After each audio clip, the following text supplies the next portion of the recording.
কি ব্যাপার, আমার ভিডিও গেল কই?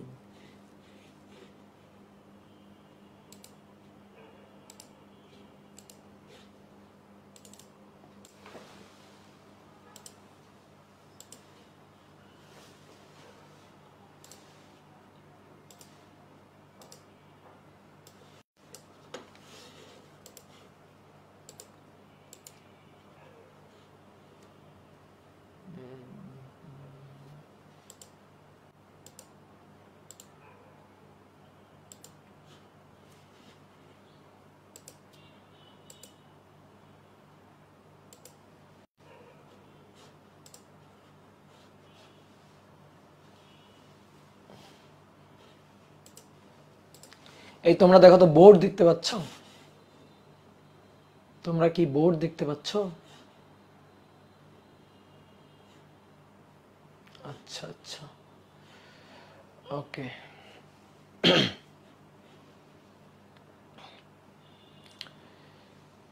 ইবনে ফয়সাল বলছে না, কেন দেখতে পাচ্ছ না? বোর্ড তো দেখা যাচ্ছে।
ওকে,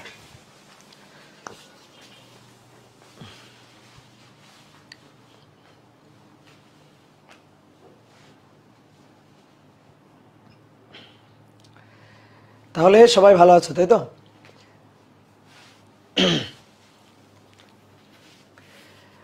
ওকে, আজকে আমরা আদর্শ গ্যাস ও গ্যাসের গতিতত্ত্ব অধ্যায়ের 4র্থ ক্লাস করব। আজকে আমাদের 4 নম্বর ক্লাস। তো আমরা গত ক্লাসে অনেকগুলো ম্যাথ প্রবলেম সলভ করছিলাম। তোমাদের হয়তো মনে থাকার কথা, আমরা অনেকগুলো ম্যাথ প্রবলেম সলভ করছিলাম। অর্থাৎ গ্যাসের যে 3টা সূত্র, বয়েলের সূত্র, চার্লসের সূত্র এবং চাপীয় সূত্র এবং এদের সমন্বয় সূত্র, এই রিলেটেড যত ধরনের ম্যাথ আসতে পারে মোটামুটি ইম্পর্টেন্ট সব ম্যাথই আমরা টাচ করছি। কি ক্লিয়ার? আজকে আমরা গ্যাসের গতিতত্ত্ব নিয়ে আলোচনা করব। আজকে আমরা এই অধ্যায়ের খুবই ইম্পর্টেন্ট একটা জিনিস নিয়ে আলোচনা করব, সেটা হচ্ছে গ্যাসের গতিতত্ত্ব, গ্যাসের গতিশক্তি ও চাপের রাশিমালা। তো প্রথমে আসো, গ্যাসের গতিতত্ত্বের কিছু স্বীকার্য আছে, এই স্বীকার্যগুলো একটু ভালো করে আগে বুঝে নিতে হবে। গ্যাসের গতিতত্ত্বের কয়েকটা স্বীকার্য আছে, এই স্বীকার্যগুলো একটু আমাদের ভালো করে বুঝে নিতে হবে। তবে মজার ব্যাপার হচ্ছে এই স্বীকার্যটা অলরেডি না আমরা পড়ে ফেলছি। আমি তোমাকে বাস্তব গ্যাস এবং আদর্শ গ্যাসের পার্থক্য এবং বৈশিষ্ট্য সুন্দর করে বুঝিয়ে দিয়েছিলাম। তো সেখানে আদর্শ গ্যাসের যে বৈশিষ্ট্যগুলো লিখে দিয়েছিলাম সেগুলার ম্যাক্সিমাম পয়েন্টই হচ্ছে গ্যাসের গতিতত্ত্বের স্বীকার্য। তো আদর্শ গ্যাসের গতিতত্ত্বের কয়েকটা স্বীকার্য আমরা, মৌলিক বৈশিষ্ট্য আমরা আগে থেকে উল্লেখ করে নিব এবং তার উপর ভিত্তি করে, এই স্বীকার্যগুলোর উপর ভিত্তি করে ফার্দার আমরা ম্যাথের ডেরিভেশনগুলো করব, ম্যাথমেটিক্যাল ডেরিভেশনগুলো করব। তো চলো দেখি গ্যাসের গতিতত্ত্বের স্বীকার্যগুলা। তো আমার এখানে একটু একটু লেখা আছে, তো তোমাদের আমার সাথে চলতে হবে না, ঠিক আছে? ক্লাস শেষে তোমরা তুলে নিও, কারণ এগুলো তো বাংলা কথা, এগুলা তুলতে গিয়ে সময় নষ্ট করে ক্লাসের টাইম ডিউরেশন বানানোর কোনো দরকার নেই। বুঝছো কি? তাহলে আমরা কি করব, ভালো করে মনোযোগ দিব, ঠিক আছে? খাতায় তোলার চেয়ে মনোযোগ দেওয়াটা ইম্পর্টেন্ট বেশি, কারণ এগুলা বইয়েও আছে। ইভেন তোমাকে যখন আমি আজকের যে লেকচার শিটটা সেটা যখন আমি দিয়ে দিব, তখন তুমি দেখে সুন্দর করে তোমার মতো করে তুলে নিতে পারবা। তো বাংলা যে বৈশিষ্ট্য বা স্বীকার্যগুলো এগুলো আমার সাথে আমার সাথে সাথে লিখে তোমার সময় নষ্ট করার দরকার নেই। তুমি ভালো করে মনোযোগ দাও, মনোযোগ দিয়ে কথাগুলো শোনো। তো চলো শুরু করি। গ্যাসের গতিতত্ত্বের মৌলিক স্বীকার্য কয়েকটা পয়েন্ট আছে। প্রথম যে পয়েন্টটা, এটা তুমি জানো, এটা আগেও তোমাকে বলা হয়েছে যে গ্যাসের প্রত্যেকটা গ্যাস অসংখ্য ক্ষুদ্র ক্ষুদ্র কণার সমন্বয়ে গঠিত। যে ক্ষুদ্র ক্ষুদ্র কণা, খুবই ক্ষুদ্র ক্ষুদ্র কণা, এই ক্ষুদ্র ক্ষুদ্র কণাগুলোকে বলা হয় গ্যাসের অণু। তো দেখো এরকম একটা চিত্র এখানে দেওয়া আছে। ধরো কোনো একটা পাত্রে একটা গ্যাস রাখা আছে। তো এই যে গ্যাসের অণুগুলা, এগুলা খুবই ক্ষুদ্র গোলক সদৃশ অণু। প্রত্যেকটা গ্যাসই এরকম ক্ষুদ্র ক্ষুদ্র অণু দ্বারা গঠিত। অক্সিজেন গ্যাস বলো, হাইড্রোজেন গ্যাস বলো, যে কোনো আদর্শ গ্যাস। আদর্শ গ্যাস কি? যেগুলো বয়েলের সূত্র, চার্লসের সূত্র এবং চাপীয় সূত্র মেনে চলে, সেগুলো হচ্ছে আদর্শ গ্যাস। এই অধ্যায়ে আমাদের কথাবার্তা কিন্তু আদর্শ গ্যাস নিয়ে।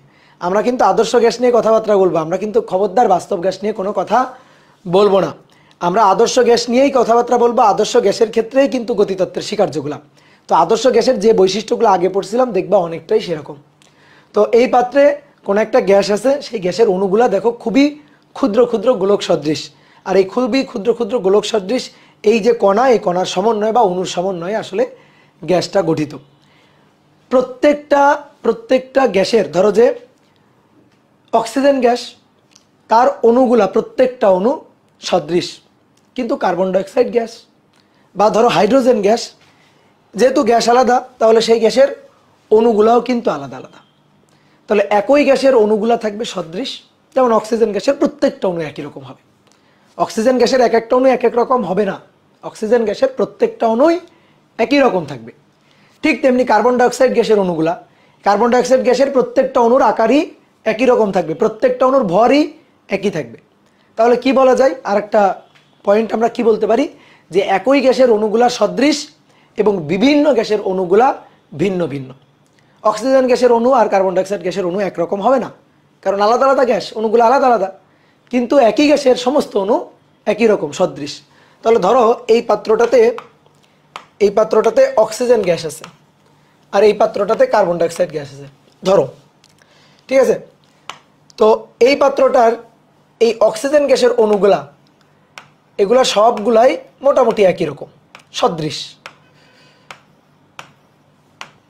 আবার কার্বন ডাইঅক্সাইড গ্যাসের অ্যাটমগুলা, এগুলো আবার একটু অন্যরকম। কার্বন ডাইঅক্সাইড গ্যাসের অ্যাটমগুলো একটু বড় বড় হবে অক্সিজেন গ্যাসের অ্যাটমগুলোর তুলনায়। কার্বন ডাইঅক্সাইড গ্যাসের অ্যাটমগুলো এটা। তাহলে দেখো অক্সিজেন গ্যাসের অ্যাটমগুলো ক্ষুদ্র ক্ষুদ্র, সবগুলো একই রকম। কার্বন ডাইঅক্সাইড গ্যাসের অণুগুলো ক্ষুদ্র ক্ষুদ্র, মানে এর তুলনায় একটু বড়। এগুলো আবার একই রকম, কিন্তু দেখো এর একটা অণু আর এর একটা অণু আলাদা। তো এই কথাটাই বলা হয়েছে। এই পয়েন্টটা, 3 নম্বর পয়েন্টটা, এটা তুমি আগে পড়ছো, এটা তুমি জানো। কি পয়েন্টটা? যে পাত্রে আমরা গ্যাসটাকে রাখবো, গ্যাসটা তো ওই পাত্রেরই আয়তন দখল করবে। গ্যাসের মূল যে আয়তন, সেই মূল আয়তন এই পাত্রের আয়তনের তুলনায় অতি নগণ্য। ধরো এই পাত্রে একটা গ্যাস রাখা আছে, তো গ্যাসের অণুগুলো তো ছুটে বেড়ায়, উড়ে বেড়ায়। যে পাত্রে রাখবো সেই পাত্রেরই আয়তন দখল করবে। গ্যাসের আয়তন মানে পাত্রের আয়তন। সিলিন্ডারে পিস্টন সংযুক্ত করে, পিস্টন দিয়ে বদ্ধ করে গ্যাসটাকে আবদ্ধ রাখা আছে। তাহলে এই গ্যাসের যে আয়তন, সেটা পাত্রের আয়তন হবে।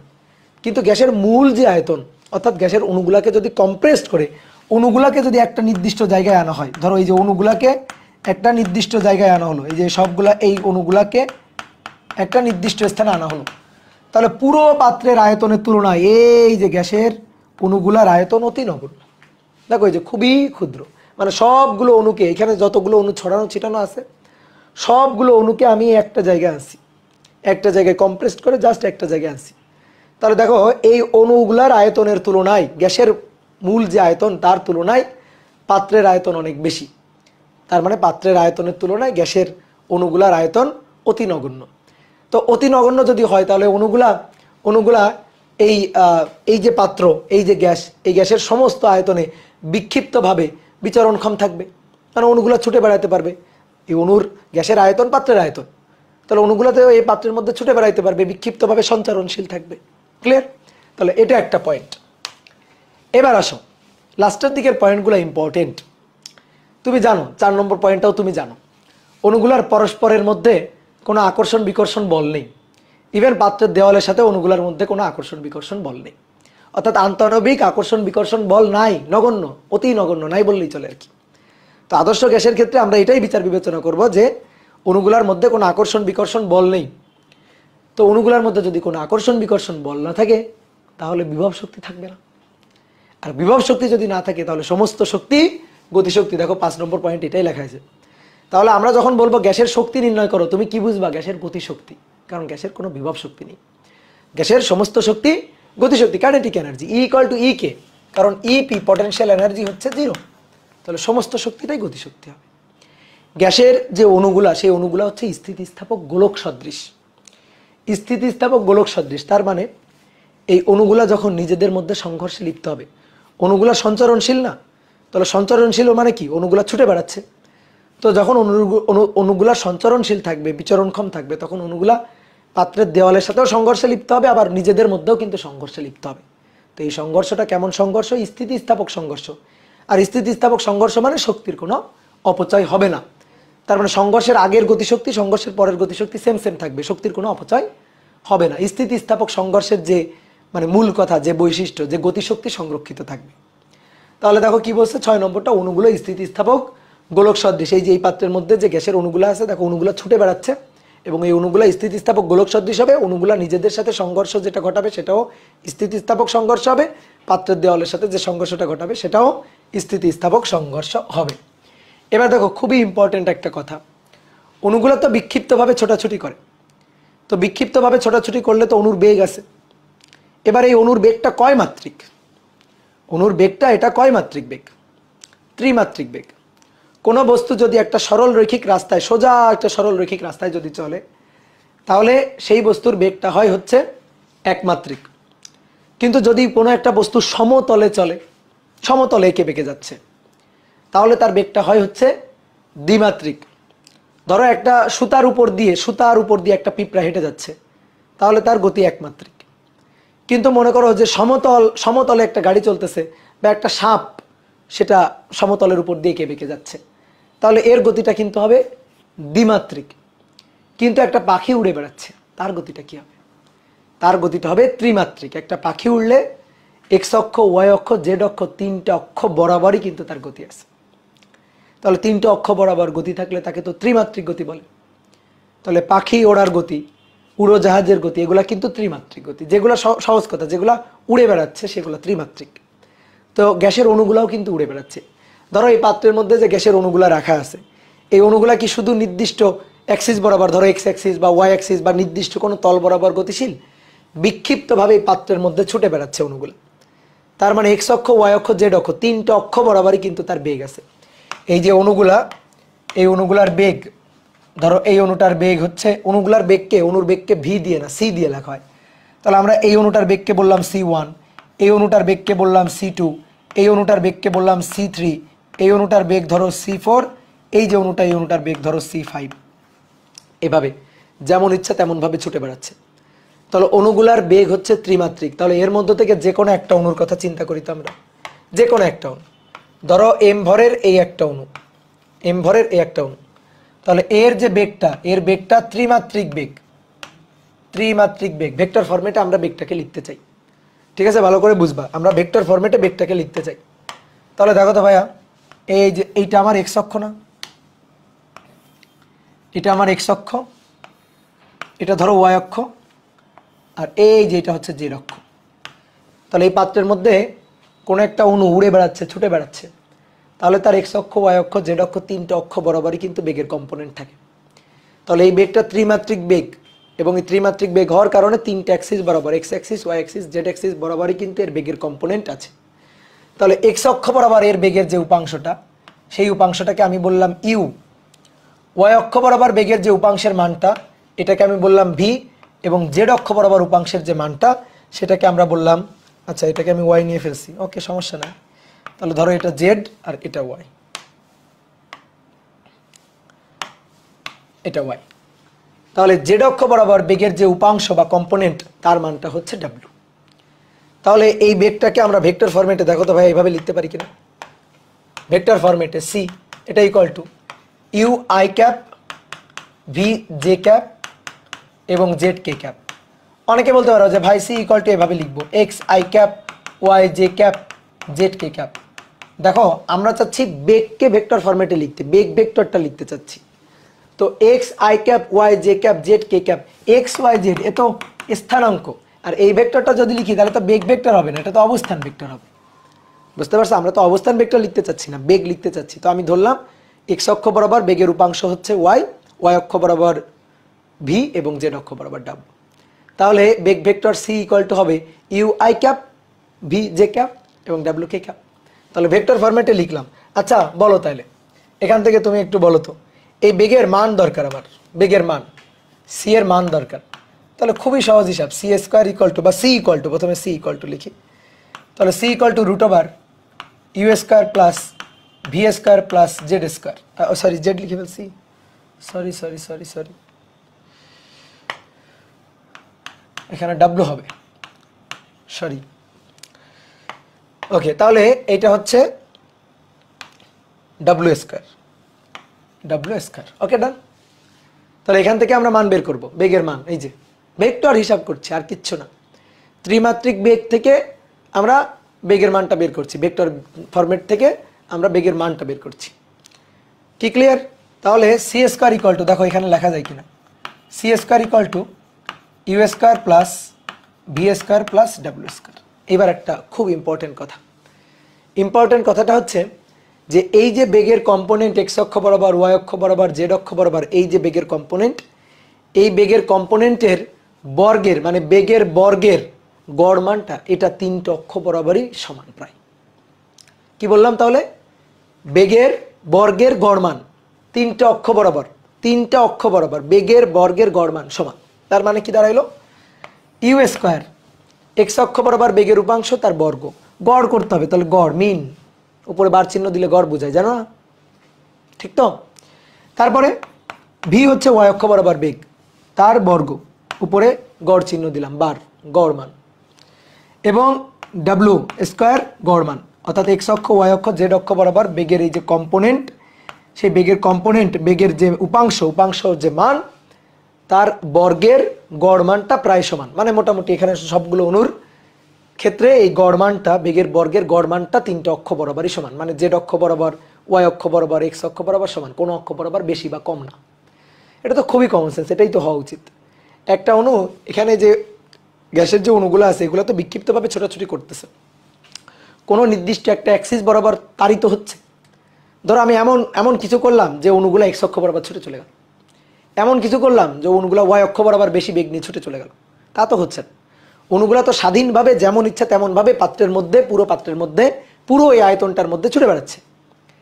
তাহলে পুরো আয়তনের মধ্যে যদি বিক্ষিপ্তভাবে সঞ্চারণশীল থাকে, তাহলে আমি বেগের তিনটে অ্যাক্সিস বরাবর কম্পোনেন্টের গড় মানটাকে সমান বলতে পারি না। কি এই কথা কি বুঝছো? এক্স অক্ষ ওয়াই অক্ষ জেড অক্ষ তিনটে অক্ষ বরাবর বেগের যে উপাংশ, সেই উপাংশের যে গড় মান বা বর্গের যে গড় মান সেটাকে আমরা সমান বলতে পারি না। তাহলে যদি এই তিনটা সমান হয় তাহলে দেখো এইখানে একটা জিনিস আমরা লিখতে পারি, এটা তো আমরা প্রথমে বেগের বর্গ দিয়ে লিখছি, তাহলে বেগের বর্গের গড় মান, বেগের বর্গের গড় মান, বেগের বর্গের গড় মান, বেগের বর্গের গড় মান। এবার এগুলো যদি সমান সমান হয় তাহলে দেখো তো ভাইয়া, সি স্কোয়ার বার এটা equal to U square bar plus U square bar plus U square bar, মানে সবগুলোতে আমি ইউ বসাইলাম। তো সবগুলোতে ইউ বসাইলে থাকলো কি 3 ইউ স্কোয়ার বার, এটা সমান সমান হচ্ছে সি স্কোয়ার বার। ঠিক ক্লিয়ার? তাহলে অতএব দেখো ইউ স্কোয়ার বার এটা ইকুয়াল টু 1/3 সি স্কোয়ার বার। ঠিক আছে? অর্থাৎ যে কোনো একটা অক্ষ বরাবর, ভালো করে শোনো, এটার বাংলা মিনিংটা শোনো, যে কোনো একটা অক্ষ বরাবর বেগের বর্গের গড় মান হবে অণুর যে মূল বেগ, অণুর যে আসল বেগ, সেই বেগের বর্গের গড় মানের 1/3। তাই তো হবে, তাই তো হবে, 1/3ই তো হবে তিনটে অক্ষ বরাবর। কি ক্লিয়ার? তাহলে কোনো নির্দিষ্ট অ্যাক্সিস বরাবর বেগের যে উপাংশ তার বর্গের গড় মান হবে অণুর যে বেগ তার বর্গের গড় মানের 1/3, 3/1 ভাগ। তো এই কথাটা ওখানে লেখা ছিল যে সবগুলো অক্ষ বরাবর বেগের উপাংশের গড় বর্গমান সমান, অর্থাৎ এই লাইনটা আর কি। বুঝছো? তাহলে আমরা গতিতত্ত্বের স্বীকার্য থেকে এটা পাইলাম, এই লাইন থেকে আবার একটা ছোট্ট একটা জিনিস আমরা কিন্তু প্রমাণও করে ফেললাম। কি ক্লিয়ার? বুঝতে পারছো? ঠিক আছে, বইয়ে আমাদের বাংলা কথা লিখে ছেড়ে দিছে, ম্যাথমেটিক্যাল কথার মধ্যে ঢোকে নাই। কিন্তু আমরা তো খুবই বুদ্ধিমান, আমরা তো একেবারে ভাঙচুর করে দেখবো সব কিছু, একেবারে ইন ডিটেলস, তাই না? ওকে, এবার আসো নেক্সট 8 নম্বর। এগুলা তোমাদের পড়া জানা, এগুলো আগেও আমি তোমাদের পড়াইছি বা জানাইছি। অণুগুলোর পারস্পরিক সংঘর্ষ, পাত্রের দেওয়ালের সাথে সংঘর্ষ, সংঘর্ষ স্থিতিস্থাপক সংঘর্ষ। স্থিতিস্থাপক সংঘর্ষ মানে সংঘর্ষে শক্তির কোনো অপচয় হবে না। এই যে অণুগুলা পাত্রের মধ্যে ছুটে বেড়াচ্ছে, দেখো এই যে পাত্রের দেওয়ালের সাথে সংঘর্ষ হচ্ছে, নিজেদের মধ্যে সংঘর্ষ হচ্ছে। এই কন্টেনারের মধ্যে যখন গ্যাসটা আসে তখন গ্যাসের অণুগুলো ছোটাছুটি করার কারণে নিজেদের সাথে এবং পাত্রের দেওয়ালের সাথে সংঘর্ষে লিপ্ত হচ্ছে। সেই সংঘর্ষটা কেমন সংঘর্ষ? স্থিতিস্থাপক সংঘর্ষ, অর্থাৎ শক্তির কোনো অপচয় হয় না, বেগের কোনো পরিবর্তন হয় না। তাহলে স্থিতিস্থাপক সংঘর্ষ মানে দেখো, ধরো এটা হচ্ছে পাত্রের দেওয়াল, ধরো যে কন্টেনারে রাখা হয়েছে সেই কন্টেনারের দেওয়াল হচ্ছে এইটা, এটা হচ্ছে দেওয়াল। সংঘর্ষ স্থিতিস্থাপক মানে ভালো করে বুঝিও, এই একটা অণু এম ভরের একটা অণু ধরো ইউ বেগ নিয়ে এই দেওয়ালে গিয়ে ধাক্কা খাইল, ধাক্কার পরে অণুটা আবার কিন্তু ব্যাক করে ফেরত আসবে। অণুটা ব্যাক করলে বেগের মান কমবে না বাড়বে? বেগের মান কমে যাবে না বেড়ে যাবে? বলো বলো বলো বলো। বেগের মানটা কমবেও না বাড়বেও না, বেগের মানটা একই থাকবে। বেগের মানটা আগেও যদি ইউ থাকে পরবর্তীতেও ইউ থাকবে। বেগের মান যদি কমে বা বেড়ে যাইতো তাহলে তো সংঘর্ষ অস্থিতিস্থাপক হয়ে যাইতো, কিন্তু বেগের মান তো কমবে বা বাড়বে না। এই দেওয়ালের সাথে যে সংঘর্ষ হবে বা অণুগুলা নিজেদের মধ্যে যে সংঘর্ষে লিপ্ত হবে সেই সংঘর্ষ স্থিতিস্থাপক, বেগের মান অপরিবর্তিত থাকবে, সংঘর্ষের আগে পরে বেগ একই থাকবে। বুঝছো? এই দেওয়ালে ধাক্কা লাগার আগেও বেগ যদি ইউ হয়, ধাক্কা লাগার পরে যখন আবার ব্যাক করে ফেরত আসতেছে তখনও বেগটা হবে ইউ। এবং স্থিতিস্থাপক সংঘর্ষ মানে কি? যদি লম্বভাবে গিয়ে ধাক্কা লাগে ঠিক লম্বভাবে ব্যাক করে আসবে। এই হচ্ছে কথা। আর আরেকটা কথা 9 নম্বর, সেটা হচ্ছে পরপর দুটি ধাক্কার মধ্যবর্তী সময়ে অণুগুলা সরল রৈখিকভাবে কিছুটা পথ অতিক্রম করে, সরল রৈখিক পথ অতিক্রম করে। মানে ব্যাপারটা হচ্ছে ধরো এই একটা অণু, এটা আঁকার দরকার নেই, এটা আমরা পরবর্তী ক্লাসে এই 9 নম্বর যে স্বীকার্য, এই স্বীকার্যটাকে আবার ভাঙচুর চালাবো পরবর্তী ক্লাসে। এই একটা অণু যাচ্ছে, গিয়ে মনে করে এই একটা অণুর সাথে ধাক্কা লাগলো, এখানে গিয়ে ধাক্কা লাগলো, ধাক্কা লাগার পরে আবার এই অণুটা এইদিকে চলে আসবে, এইটা অন্য কোনো দিকে যাবে, এটা এইদিকে চলে আসবে, এসে এইখানে মনে করো আর একটা অণু ছিল, সেই অণুটার সাথে আবার ধাক্কা লাগলো। তাহলে দেখো পরপর দুইটা ধাক্কার মধ্যবর্তী সময় অণুটা সরল রৈখিক কিছুটা পথ অতিক্রম করছে। এটাকে বলা হয় মুক্ত পথ, মানে ফ্রি পথ বলা হয়। ঠিক আছে, মুক্ত পথ। এই মুক্ত পথ থেকে আমরা গড় মুক্ত পথ মানে মিন ফ্রি পথ বের করব। তো এটা নিয়ে এখন কথাবার্তা আমি বেশি বলবো না, 9 নম্বর স্বীকার্যটা নিয়ে আপাতত আমি অফ। ক্লিয়ার? তো চলো এবার আসো, আমরা এখন কোন একটা পাত্রে গ্যাস, আবদ্ধ গ্যাস আছে, সেই গ্যাসের গতিশক্তি এবং চাপের রাশিমালা বের করতে চাই। তো তার জন্য আমাদের যেটা জানা লাগবে আগে থেকে একটু, যে জিনিসটা জেনে নেওয়া লাগবে সেটা হচ্ছে গ্যাসের অণুর বেগ। এই যে দেখো এই পাত্রটাতে একটা গ্যাস রাখা আছে, তাহলে গ্যাসের অণুগুলা ছুটে বেড়াচ্ছে, দেখো ছুটে বেড়াচ্ছে। তো প্রথম অণুর বেগ C1, দ্বিতীয় অণুর বেগ C2, প্রত্যেকটা অণুর বেগ কিন্তু সমান সমান হবে না, অণুগুলার বেগ কিন্তু একটু সামান্য কম বেশি হবে।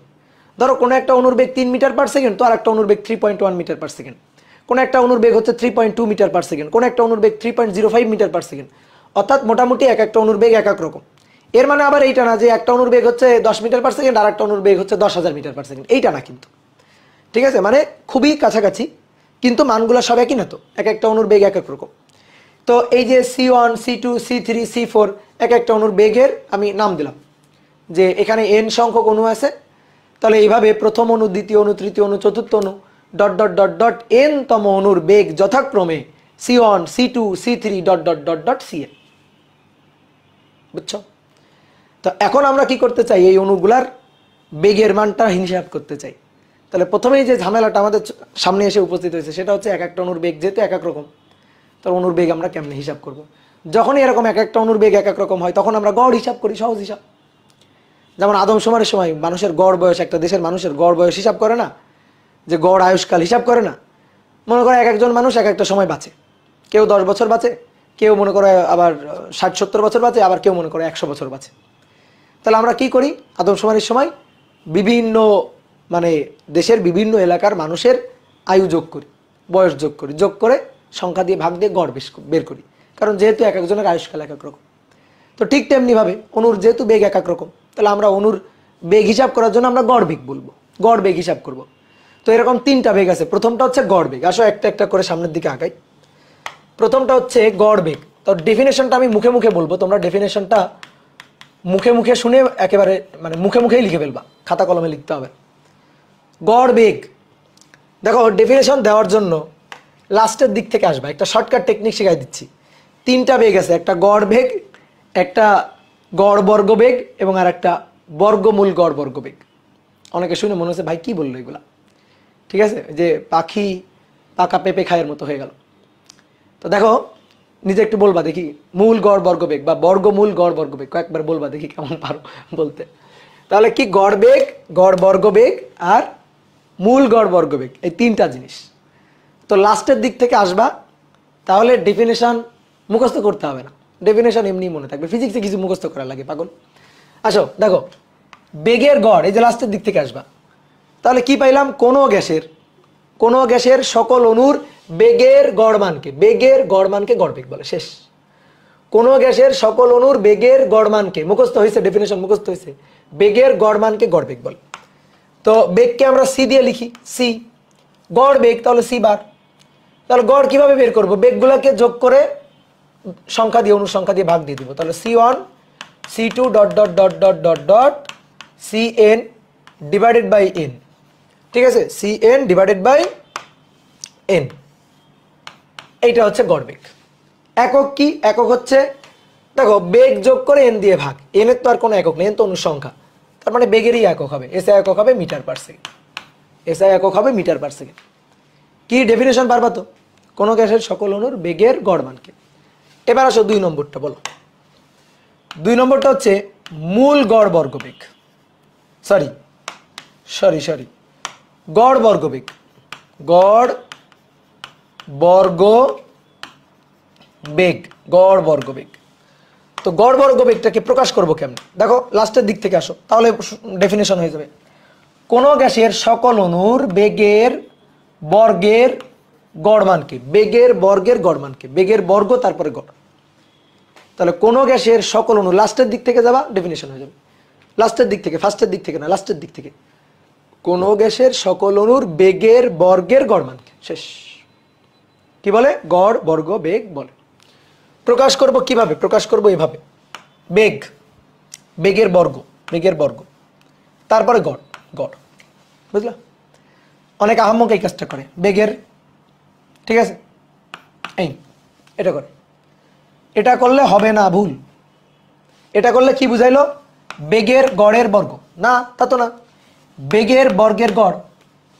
তাহলে দুইটার মধ্যে কিন্তু পার্থক্য আছে, ঠিক আছে, এই দুইটার মধ্যে কিন্তু পার্থক্য আছে। তাহলে পার্থক্যটা বুঝবা। তাহলে কি করতে হবে, প্রথমে বর্গ করতে হবে, বেগগুলাকে বর্গ করতে হবে। তাহলে C1 স্কোয়ার, C2 স্কোয়ার, তারপরে ধরো Cn স্কোয়ার, বর্গ করলাম। বর্গ করে এবার এইগুলারে যোগ দিতে হবে। যোগ দেওয়ার পরে তারপরে গড় করতে হবে। আর গড় করার জন্য কি করতে হবে, অনুর সংখ্যা দিয়ে ভাগ দিতে হবে, অনুর সংখ্যা দিয়ে ভাগ দিয়ে দিতে হবে। কি বুঝলা। এর এককটা কি হবে, এর এককটা হবে বেগের বর্গের গড়, তো তার মানে বেগের বর্গের একক। তাহলে এটারে বর্গ করে দিলে যা হয় m স্কয়ার s⁻²। এইবার কথা হচ্ছে গড় বেগ দিয়েই তো চালানো যায়, তো গড় বর্গ বেগ কেন আসলো, কেন গড় বর্গ বেগের দরকার। গড় বেগ, আমরা বেগের মান যেহেতু দেখতেছি এক একটা অণুর এক এক রকম, ওকে, তাহলে গড় মান হিসাব করবো, তাহলেই তো হবে। তাহলে আবার গড় বর্গ বেগ কেন হিসাব করা লাগলো, হ্যাঁ খুবই ইম্পর্টেন্ট প্রশ্ন, যে হ্যাঁ তাই তো, কেন গড় বর্গ বেগ হিসাব করা লাগলো। দেখো যদি এরকম হয়, ধরো কোনো একটা পাত্রে একটা গ্যাস আছে এবং তার মধ্যে ধরো দুটো অণু আছে, ইনকেস দুইটা অণু আছে, মানে আমরা চিন্তা করলাম ধরো একটা পাত্র, এই পাত্রের মধ্যে দুইটা অণু আছে, একটা অণু এই বরাবর যাইতেছে, তো এই বরাবর অণুটার বেগ হচ্ছে 2 মিটার পার সেকেন্ড, সে ধরলাম 2 মিটার পার সেকেন্ড। আর একটা অণু ঠিক উল্টা দিকে, এর ঠিক অপোজিট দিকে যাচ্ছে এবং বেগের মানটাও মনে করো যে বাই চান্স দুইটাই সমান, 2 মিটার পার সেকেন্ড। তাহলে এর বেগটা যা, এর বেগের মানটাও তাই, এর বেগটা যেদিকে এর বেগটা ঠিক তার অপোজিটে, তাহলে ভাইয়া এর বেগটা যদি v1 বা c1 দিয়েই লিখি, প্রথম অণুটার বেগ যদি c1 2 মিটার পার সেকেন্ড হয়, তাহলে c2টা 2 না -2 মিটার পার সেকেন্ড, কারণ বেগের ডিরেকশনটা আলাদা। এবার আমি তোমাকে বললাম না, এবার ভাই গড় হিসাব করো তো, ঠিক আছে? এবার তুমি গড় হিসাব করো। তাহলে গড় হিসাব করলে সি বার C1 প্লাস C2, 2 দিয়ে যোগ করে 2 দিয়ে ভাগ, সরি 2টা যোগ করে 2 দিয়ে ভাগ। তাহলে 2টা যোগ করো, C1 এর মান 2 প্লাস C2 এর মান -2। এই -2 কেন আসলো? দিক আলাদা তাই। তাহলে দেখো বেগের গড় মান কত হইল? 0 হইল। তাহলে চিন্তা করো 10টা অ্যাটম আছে, 10টা অ্যাটমের মধ্যে 5টা অ্যাটম যেদিকে যে বেগে, বাকি 5টা অ্যাটম ঠিক তার বিপরীত দিকে একই বেগে। তাহলে গড় কত হবে? 0। গড় কত হবে? 0। এটাই সমস্যা। দেখো অণুর বেগ আছে কিন্তু গড় বেগ 0। অণুগুলার কিন্তু বেগ ছিল 2 metre per second, 2 metre per second বেগ কিন্তু ছিল, কিন্তু গড় অ্যাভারেজ যে মানটা আসছে সেটা কি আসছে? 0। এটাই হচ্ছে সমস্যা। ঠিক আছে, তুমি বলতে পারো যে ভাই মান নিয়ে হিসাব করেন। মান নিয়ে হিসাব করা, বেগ হচ্ছে ভেক্টর রাশি, তাহলে ভেক্টর হিসাব করা উচিত। ঠিক আছে, বেগ কি রাশি? ভেক্টর রাশি। তাহলে আমরা যখন উপরে বেগের হিসাবটা করবো, ওটা তো ভেক্টর হিসাব করতে হবে। ঠিক আছে, ভেক্টর হিসাব করতে হবে, ভেক্টর লব্ধি হিসাব করতে হবে, সহজ হিসাব। তাহলে আমরা সেটাই করছি, আমরা একেবারে নিয়ম মাফিক কাজটা করছি। ঠিক আছে, তুমি বলবা যে ভাই শুধু মান নিয়ে করেন। হ্যাঁ ঠিক আছে, শুধু মান নিয়ে করলে উত্তর হয়তো আসবে, কিন্তু সেটা কেমন হয়ে যাবে? একটা স্কেলার হিসাব হয়ে যাবে না, ভেক্টর হিসাব তো হবে না। বেগের হিসাব তো এভাবে করা উচিত। এর দিকটা যদি পজিটিভ ডিরেকশনে থাকে, তাহলে এর দিকটা তো নেগেটিভ ডিরেকশন। তাহলে মান সমান দিক বিপরীত হওয়ার কারণে দেখো গড় মান হয়ে যাচ্ছে 0, গড় হয়ে যাচ্ছে 0, গড় আমি পাচ্ছি না। এই কারণে আমরা কি করি? বেগের বর্গ করে ফেলি।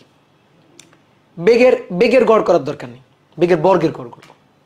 দেখো বেগের বর্গের গড় করলে কিন্তু এর এই ঝামেলাটা হবে না, এই ঝামেলাটা হবে না। তাহলে বেগের বর্গের গড় 2 এর বর্গ করব, আবার -2 এরও বর্গ করব। তাহলে বর্গ করে তারপরে গড় বের করব, বর্গ করে গড়। তাহলে 2 এর বর্গ 4 যোগ 4 2, তাহলে 4 যোগ 4 8, 8/2, বুঝছো? 8/2, তাহলে 8/2 কত হলো? 4। তো এটা কি বেগের গড় হলো? না, বেগের বর্গের গড় হলো, কিন্তু আমার তো দরকার বেগের গড়। তাহলে আমি কি করলাম? বেগের বর্গ করলাম, বর্গ করে গড় বের করলাম। তো এটা তো বর্গের গড় হইল, তাই না? এটা তো বর্গের গড় হইল। তো এটা তো আমার দরকার না, আমার দরকার বেগ। দেখো এর এককটা দেখো তো, মিটার স্কোয়ার, তারপরে s⁻²। তার মানে বেগের বর্গ এটা। আমার তো বেগ লাগবে, বেগটা লাগবে। তাহলে বেগের বর্গ করে গড় করো, তারপরে বর্গমূল করো, কাজ শেষ। ঠিক আছে, বেগ ছিল, এই যে বেগ ছিল, সরাসরি গড় করলে রেজাল্টটা 0 চলে আসে, বিপদ হয়ে যায়। তো বিপদ কাটানোর জন্য আমরা কি করলাম? বর্গ করে তারপরে গড় করলাম। তো বর্গ করে অন্যায় করছিলাম, পাপ করছিলাম। তাহলে এবার পাপ খণ্ডন করতে হবে কি করে? বর্গমূল করে।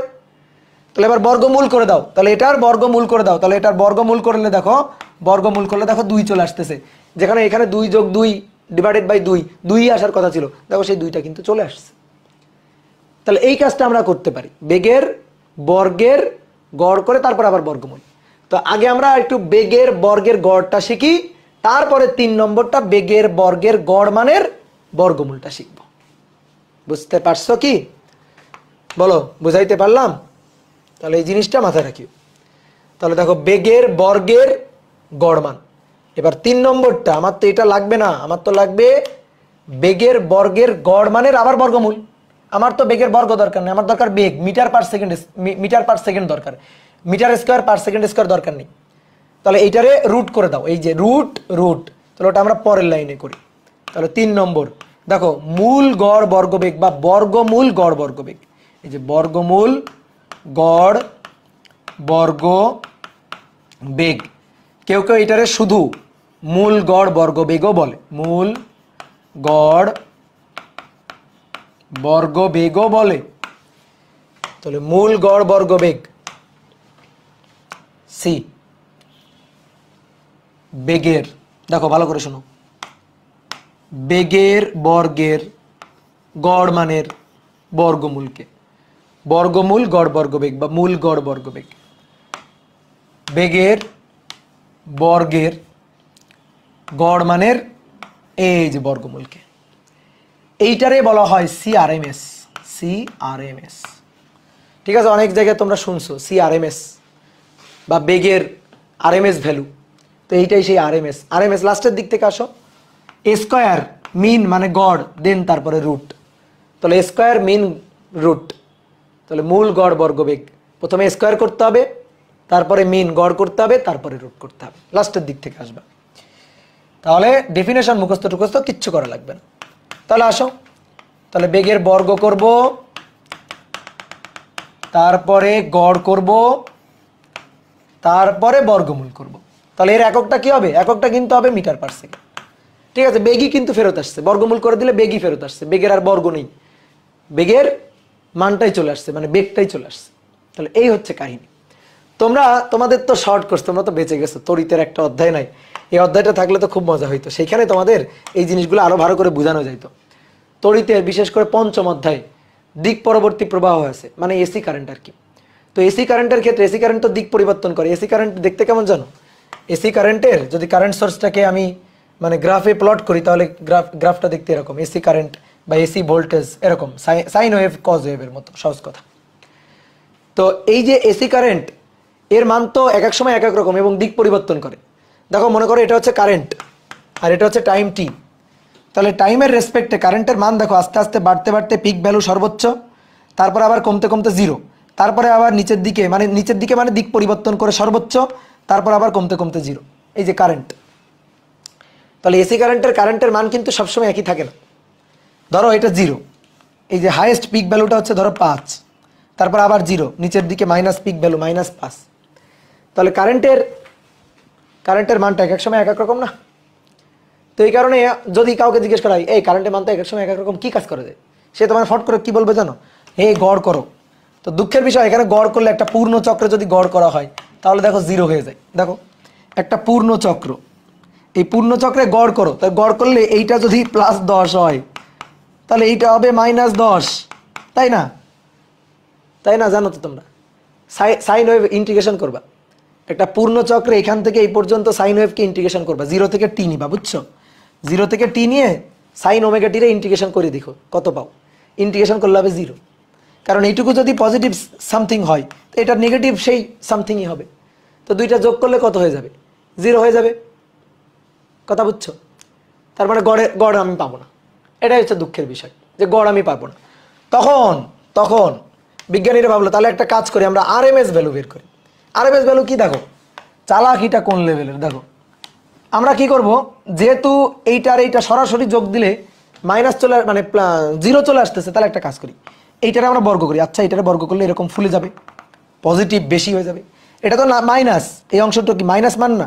তাহলে মাইনাস মান এইটারে বর্গ করব, এইটারে বর্গ করলে এইটাও এরকম ফুলে যাবে, কিন্তু পজিটিভ হবে। তাহলে এবার দেখো এইটাও পজিটিভ, এইটাও পজিটিভ, তাহলে একটা পূর্ণ চক্রে যে মানটা আমি পাচ্ছি এই মান দুইটা পজিটিভ। তাহলে মান দুইটা পজিটিভ, যোগ করলাম, যোগ করে গড় নিলাম, কিন্তু এটা তো বর্গের গড় হলো। এটা ধরো কারেন্ট আই, তাহলে এটা আই স্কোয়ার, তো এটা তো আই স্কোয়ারের গড় হলো। তো আমার তো আই স্কোয়ারের গড় লাগবে না, আমার আই স্কোয়ারের তো গড় লাগবে না, কারেন্টের আই স্কোয়ারের গড় লাগবে না, আমার লাগবে আই। তাহলে স্কোয়ার করে গড় যখন বের করবো, স্কোয়ার করার পরে যখন দুইটা যোগ করে দিয়ে গড় বের করব, গড় বের করে আবার বর্গমূল করব, তাহলে সেটা হবে আইআরএমএস, কারেন্টের আরএমএস ভ্যালু, ভোল্টেজের আরএমএস ভ্যালু, এগুলো আমাদের বের করতে হইতো। এই আরএমএস জিনিসটা আসছে মূলত এই কারণে, বুঝতে পারছো? একেবারে খুব ভেঙে ভেঙে সুন্দর করে বুঝাই দিলাম।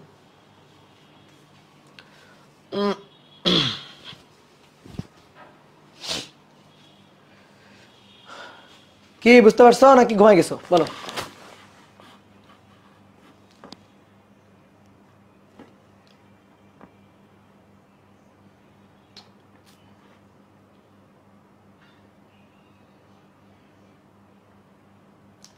Yasin Arafat, physics higher math ছাড়া ভিত্তিহীন, so math is royal subject. তোমার কইছে পাগলা?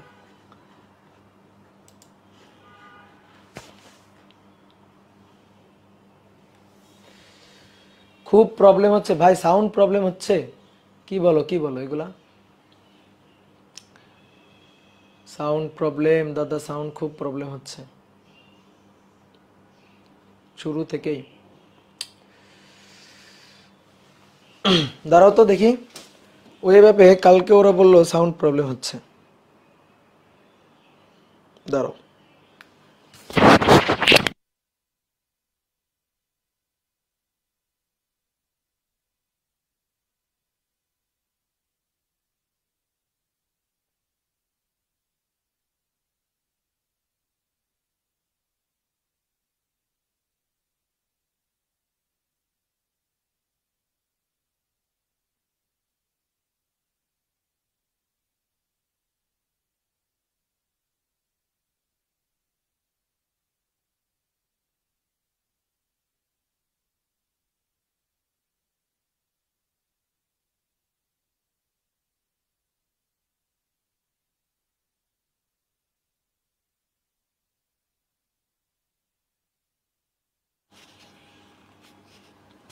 Hello, hello.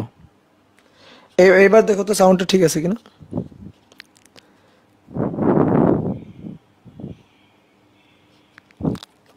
তাও ক্রিপি কি হইল সাউন্ডের হঠাৎ করে। আশা খাতুন বলছে ছুটি দিয়ে দেন। আই পাগল, ছুটি দেওয়া যাবে না, পড়াশোনা করতে হবে। কেটে কেটে আসছে, এখনো কি কেটে কেটে আসছে?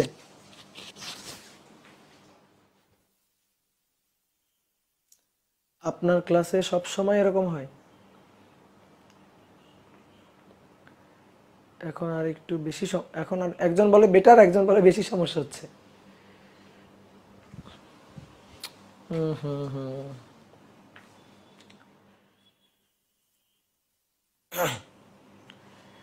দেখো তো ওয়েব অ্যাপের গুলা দেখো তো, এখনো খুব প্রবলেম মনে হচ্ছে, ভূত কথা বলছে। আপনার গলা ভাঙা লাগতেছে, প্রবলেম হচ্ছে তো।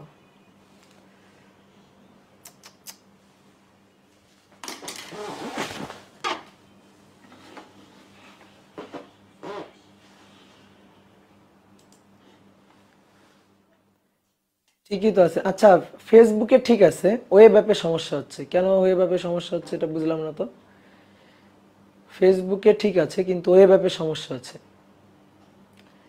এই তোমরা একটা কাজ করো, যারা ওয়েব অ্যাপে আছো, যারা ওয়েব অ্যাপে আছো তারা ফেসবুকে চলে আসো। যারা ওয়েব অ্যাপে আছো তারা দ্রুত ফেসবুকে চলে আসো, ঠিক আছে? দেখি আমি তাহলে এটা কেন ওয়েব অ্যাপে সমস্যা হচ্ছে বুঝলাম না। কালকে ফার্স্ট ইয়ারের ওদের প্রথম ক্লাস নিলাম, ওরাও বললো সমস্যা হচ্ছে। আচ্ছা সবাই তাহলে ফেসবুকে চলে আসো, আমি ফেসবুকে আছি। হ্যাঁ, ফেসবুকে চলে আসো, যাদের সমস্যা হচ্ছে ফেসবুকে চলে আসো। এখন আর কি করব বলো, যদি প্রবলেম হয়। ওকে চলো, তাহলে বেগ জানলাম। এবার মূল পড়া শুরু, এতক্ষণ কোনো পড়াই হয়নি, ঠিক আছে? এবার মূল পড়া শুরু। তাহলে সুন্দর করে হেডিং লিখো, গ্যাসের গতিশক্তি ও চাপের রাশিমালা। আদর্শ গ্যাসের গতিশক্তি ও চাপের রাশিমালা।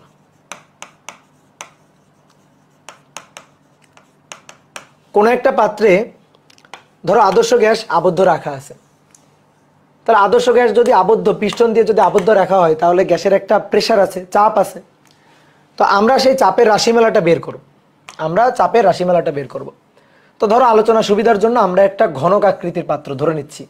ঘনক আঁকা খুবই সহজ, এরকম একটা বর্গপৃষ্ঠ আঁকবা, তারপরে ওইটারে কপি পেস্ট করে একটু নিচে আঁকবা এবং কৌণিক বিন্দুগুলো জুড়ে দিবা, তাহলে সুন্দর একটা ঘনক হয়ে যাবে।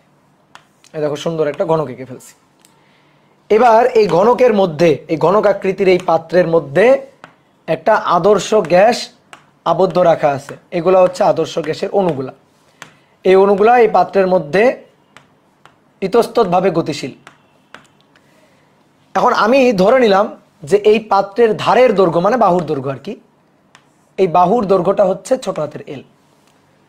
তাহলে ভাই বলো তো এই পাত্রের আয়তন কত? এই পাত্রের আয়তন, পাত্রের ধারের দৈর্ঘ্য হচ্ছে এল, তাহলে পাত্রের আয়তন হচ্ছে এল কিউব, দৈর্ঘ্য গুণ প্রস্থ গুণ উচ্চতা।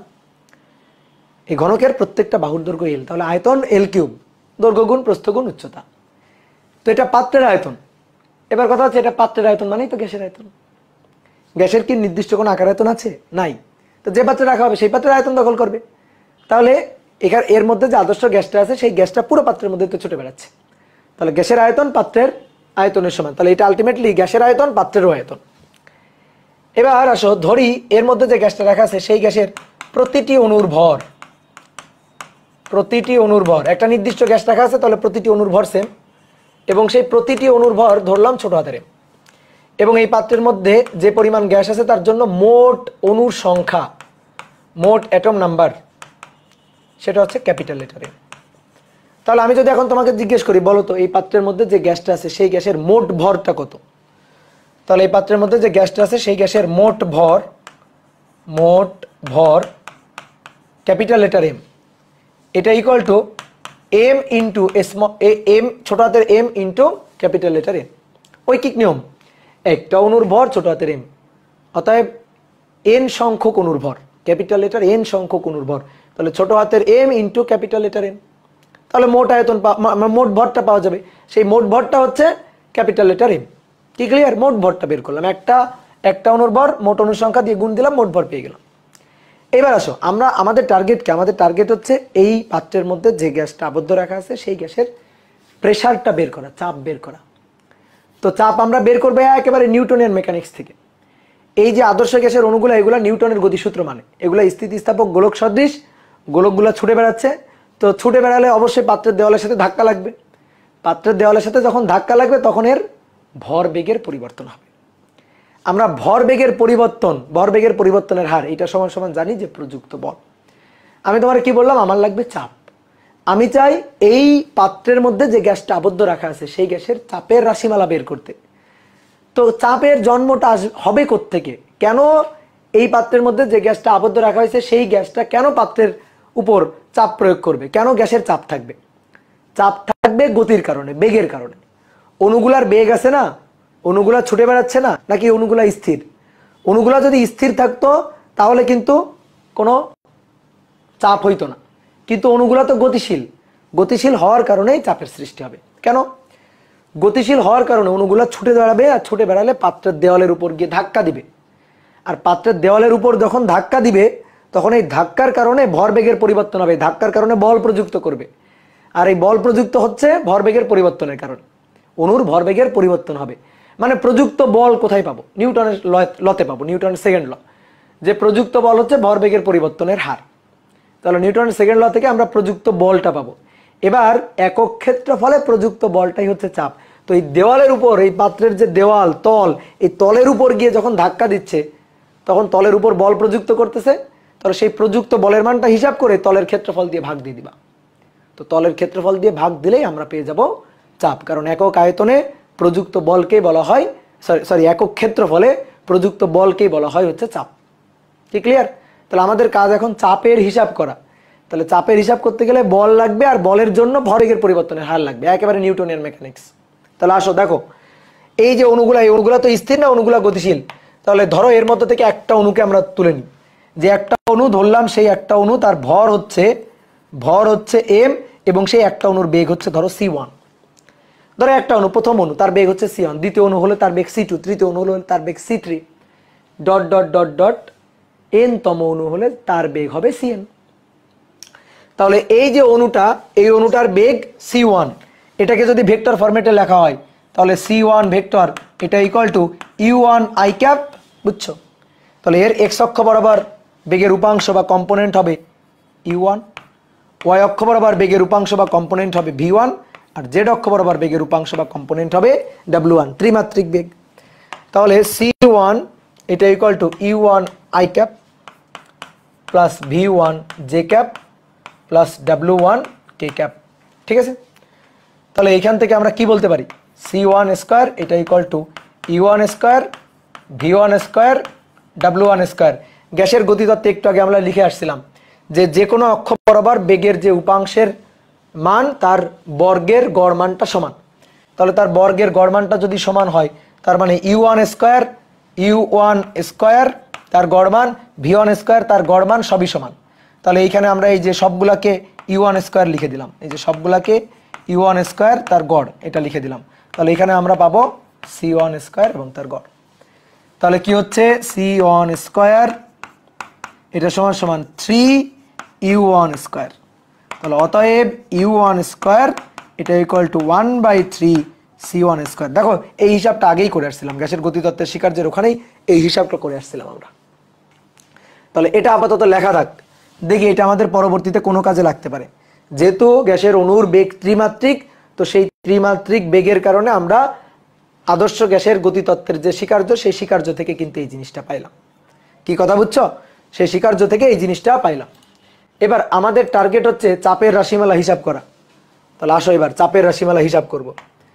তাহলে এর মধ্য থেকে একটা অণুর কথাই চিন্তা করি, এই যে এই অণুটার কথাই চিন্তা করি। ধরি এই যে অণুটা, এই অণুটার ভর m এবং সে x অক্ষ বরাবর u1 বেগ নিয়ে গতিশীল ধরলাম। তাহলে u1 বেগ নিয়ে গতিশীল। তাহলে m1 ভরের অণুর এক্স অক্ষ বরাবর, এক্স অক্ষের ধনাত্মক দিক বরাবর, এক্স অক্ষ বরাবর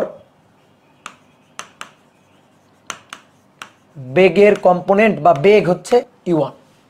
ঠিক আছে, তাহলে দেখো তো ভরবেগের পরিবর্তনটা কিভাবে হবে, খুব ভালো করে খেয়াল করবা। এটা হচ্ছে দেওয়াল, কোন দেওয়ালটা? এই যে এই দেওয়ালটা,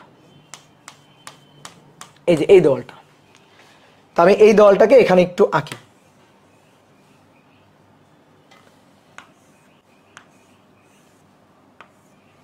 এই হচ্ছে দেওয়ালটা। তাহলে এই অণুটা এম ভরের অণুটা, এটা এই দেওয়ালের দিকে এক্স অক্ষ বরাবর u1 বেগ নিয়ে গিয়ে এই দেওয়ালের সাথে ধাক্কা লাগবে। ধাক্কা লাগার পরে যেহেতু সংঘর্ষ স্থিতিস্থাপক সংঘর্ষ, তাই না, সংঘর্ষে বেগের কোনো পরিবর্তন হবে না, বেগের কোনো কম বেশি হবে না। যে বরাবর গিয়ে ধাক্কা দিবে সেই বরাবর, এক্স অক্ষ বরাবর গিয়ে ধাক্কা দিচ্ছে, এক্স অক্ষ বরাবর, এক্স অক্ষের বিপরীত দিক বরাবরই, এক্স অক্ষ বরাবরই সে ব্যাক করবে। তাহলে এই অণুটা এই বরাবর ব্যাক করবে। কত বেগ নিয়ে ব্যাক করবে? ওই একই বেগ u1 নিয়েই ব্যাক করবে। তাহলে এটা হচ্ছে আদি বেগ, এটা হচ্ছে শেষ বেগ। তাহলে আদি বেগটা ধরো, আমি ধরলাম এই দিকটা হচ্ছে পজিটিভ দিক, তাহলে আদি বেগটা হচ্ছে পজিটিভ দিকে, কিন্তু শেষ বেগটা সেটা নেগেটিভ দিকে, অর্থাৎ আগের বেগের উল্টা দিকে। ঠিক আছে, তাহলে আমাদের দরকার ভর বেগের পরিবর্তন। কেন ভর বেগের পরিবর্তন দরকার?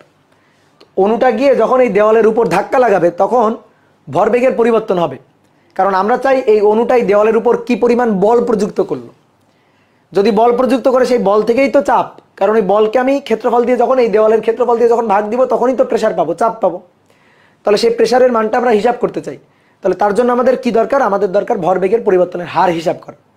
তাহলে আমরা এখন ভরবেগের পরিবর্তনের হারটা হিসাব করবো এখান থেকে।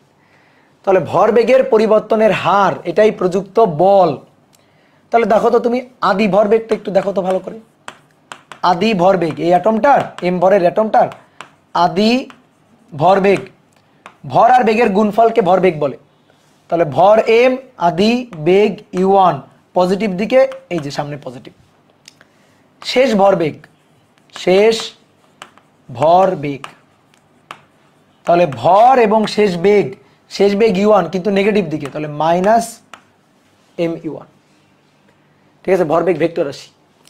ভরবেগের পরিবর্তনের হার, অতএব ভরবেগের আগে পরিবর্তনটা হিসাব, ভরবেগের পরিবর্তন। তো ভরবেগের পরিবর্তন ডেল পি, ডেল পি এটা equal to M V minus U, শেষ বেগ বিয়োগ আদি বেগ। ঠিক আছে, বা শেষ ভরবেগ বিয়োগ আদি ভরবেগ। তাহলে এম শেষ বেগ, এই যে মাইনাস ইউ শেষ বেগ, মাইনাস u1 শেষ বেগ, মাইনাস আদি বেগ, আদি বেগ হচ্ছে প্লাস u1। তাহলে এই মাইনাসটা সূত্রের প্লাস u1 বসলো। তাহলে minus u1 minus u1 minus 2u1 minus 2mu1। তাহলে এটা হচ্ছে ভরবেগের পরিবর্তন। তুমি যদি এখান থেকে হিসাব করতে ভরবেগের পরিবর্তন, ভাই একই আসতো। দেখো এটা আদি ভরবেগ, এটা শেষ ভরবেগ, তাহলে শেষ বিয়োগ আদি, তাহলে minus M U one minus M U one minus 2mu1 আসতো। তাহলে ভরবেগের পরিবর্তনের মান, জাস্ট মান, মাইনাসটা কি, ধরো আমি এই দিকটারে ধরছি প্লাস, এই দিকটারে ধরছি মাইনাস, তাই এখানে মাইনাস আসছে। যদি আমি উল্টা ধরতাম, আমি যদি এই দিকটারে প্লাস ধরতাম, ওই দিকটারে মাইনাস ধরতাম, তাহলে এখানে প্লাস আসতো। তাহলে মাইনাস, ওইটা নিয়ে আমার কোনো মাথা ব্যথা নেই, মাইনাস নিয়ে আমার কোনো মাথা ব্যথা নেই। মানটা কত? মান, জাস্ট মান, মাইনাসটা ফেলে দাও। মান কত? ভরবেগের পরিবর্তনের মানটা কত? তাহলে ভরবেগের পরিবর্তনের মান, ঠিক আছে, ধরো মডুলাস ডেল পি, মান যদি বলি আর কি, তাহলে সেটা 2mu1। কি ক্লিয়ার? এটা হচ্ছে ভরবেগের পরিবর্তনের মান। আমাদের দরকার ভরবেগের পরিবর্তনের হার, কারণ নিউটন সাহেব আমাদের বলে গেছে ভরবেগের পরিবর্তনের হারই প্রযুক্ত বল। তাহলে এবার জাস্ট এটাকে সময় দিয়ে ভাগ দিতে হবে। কোন সময় দিয়ে ভাগ দিতে হবে? যে সময় আর কি ভরবেগের পরিবর্তনটা ঘটে সেই সময়টা দিয়ে ভাগ দিতে হবে। তাহলে চলো এবার ভরবেগের পরিবর্তনের হার প্রযুক্ত বল লিখি। প্রযুক্ত বল এফ, এটা সমান সমান ভরবেগের পরিবর্তনের হার, ভরবেগের পরিবর্তনের হার। তাহলে 2mu1 ভরবেগের পরিবর্তন, হার মানে ডিভাইডেড বাই সময়। তাহলে এখানে যে টাইমটা বসবে, এই টাইমটা হচ্ছে সেই টাইমটা যে টাইমে ভরবেগের পরিবর্তনটা ঘটে, টি। ভরবেগের অর্জন বা বর্জনের সময়, সহজ কথা, ভরবেগের পরিবর্তনের সময়,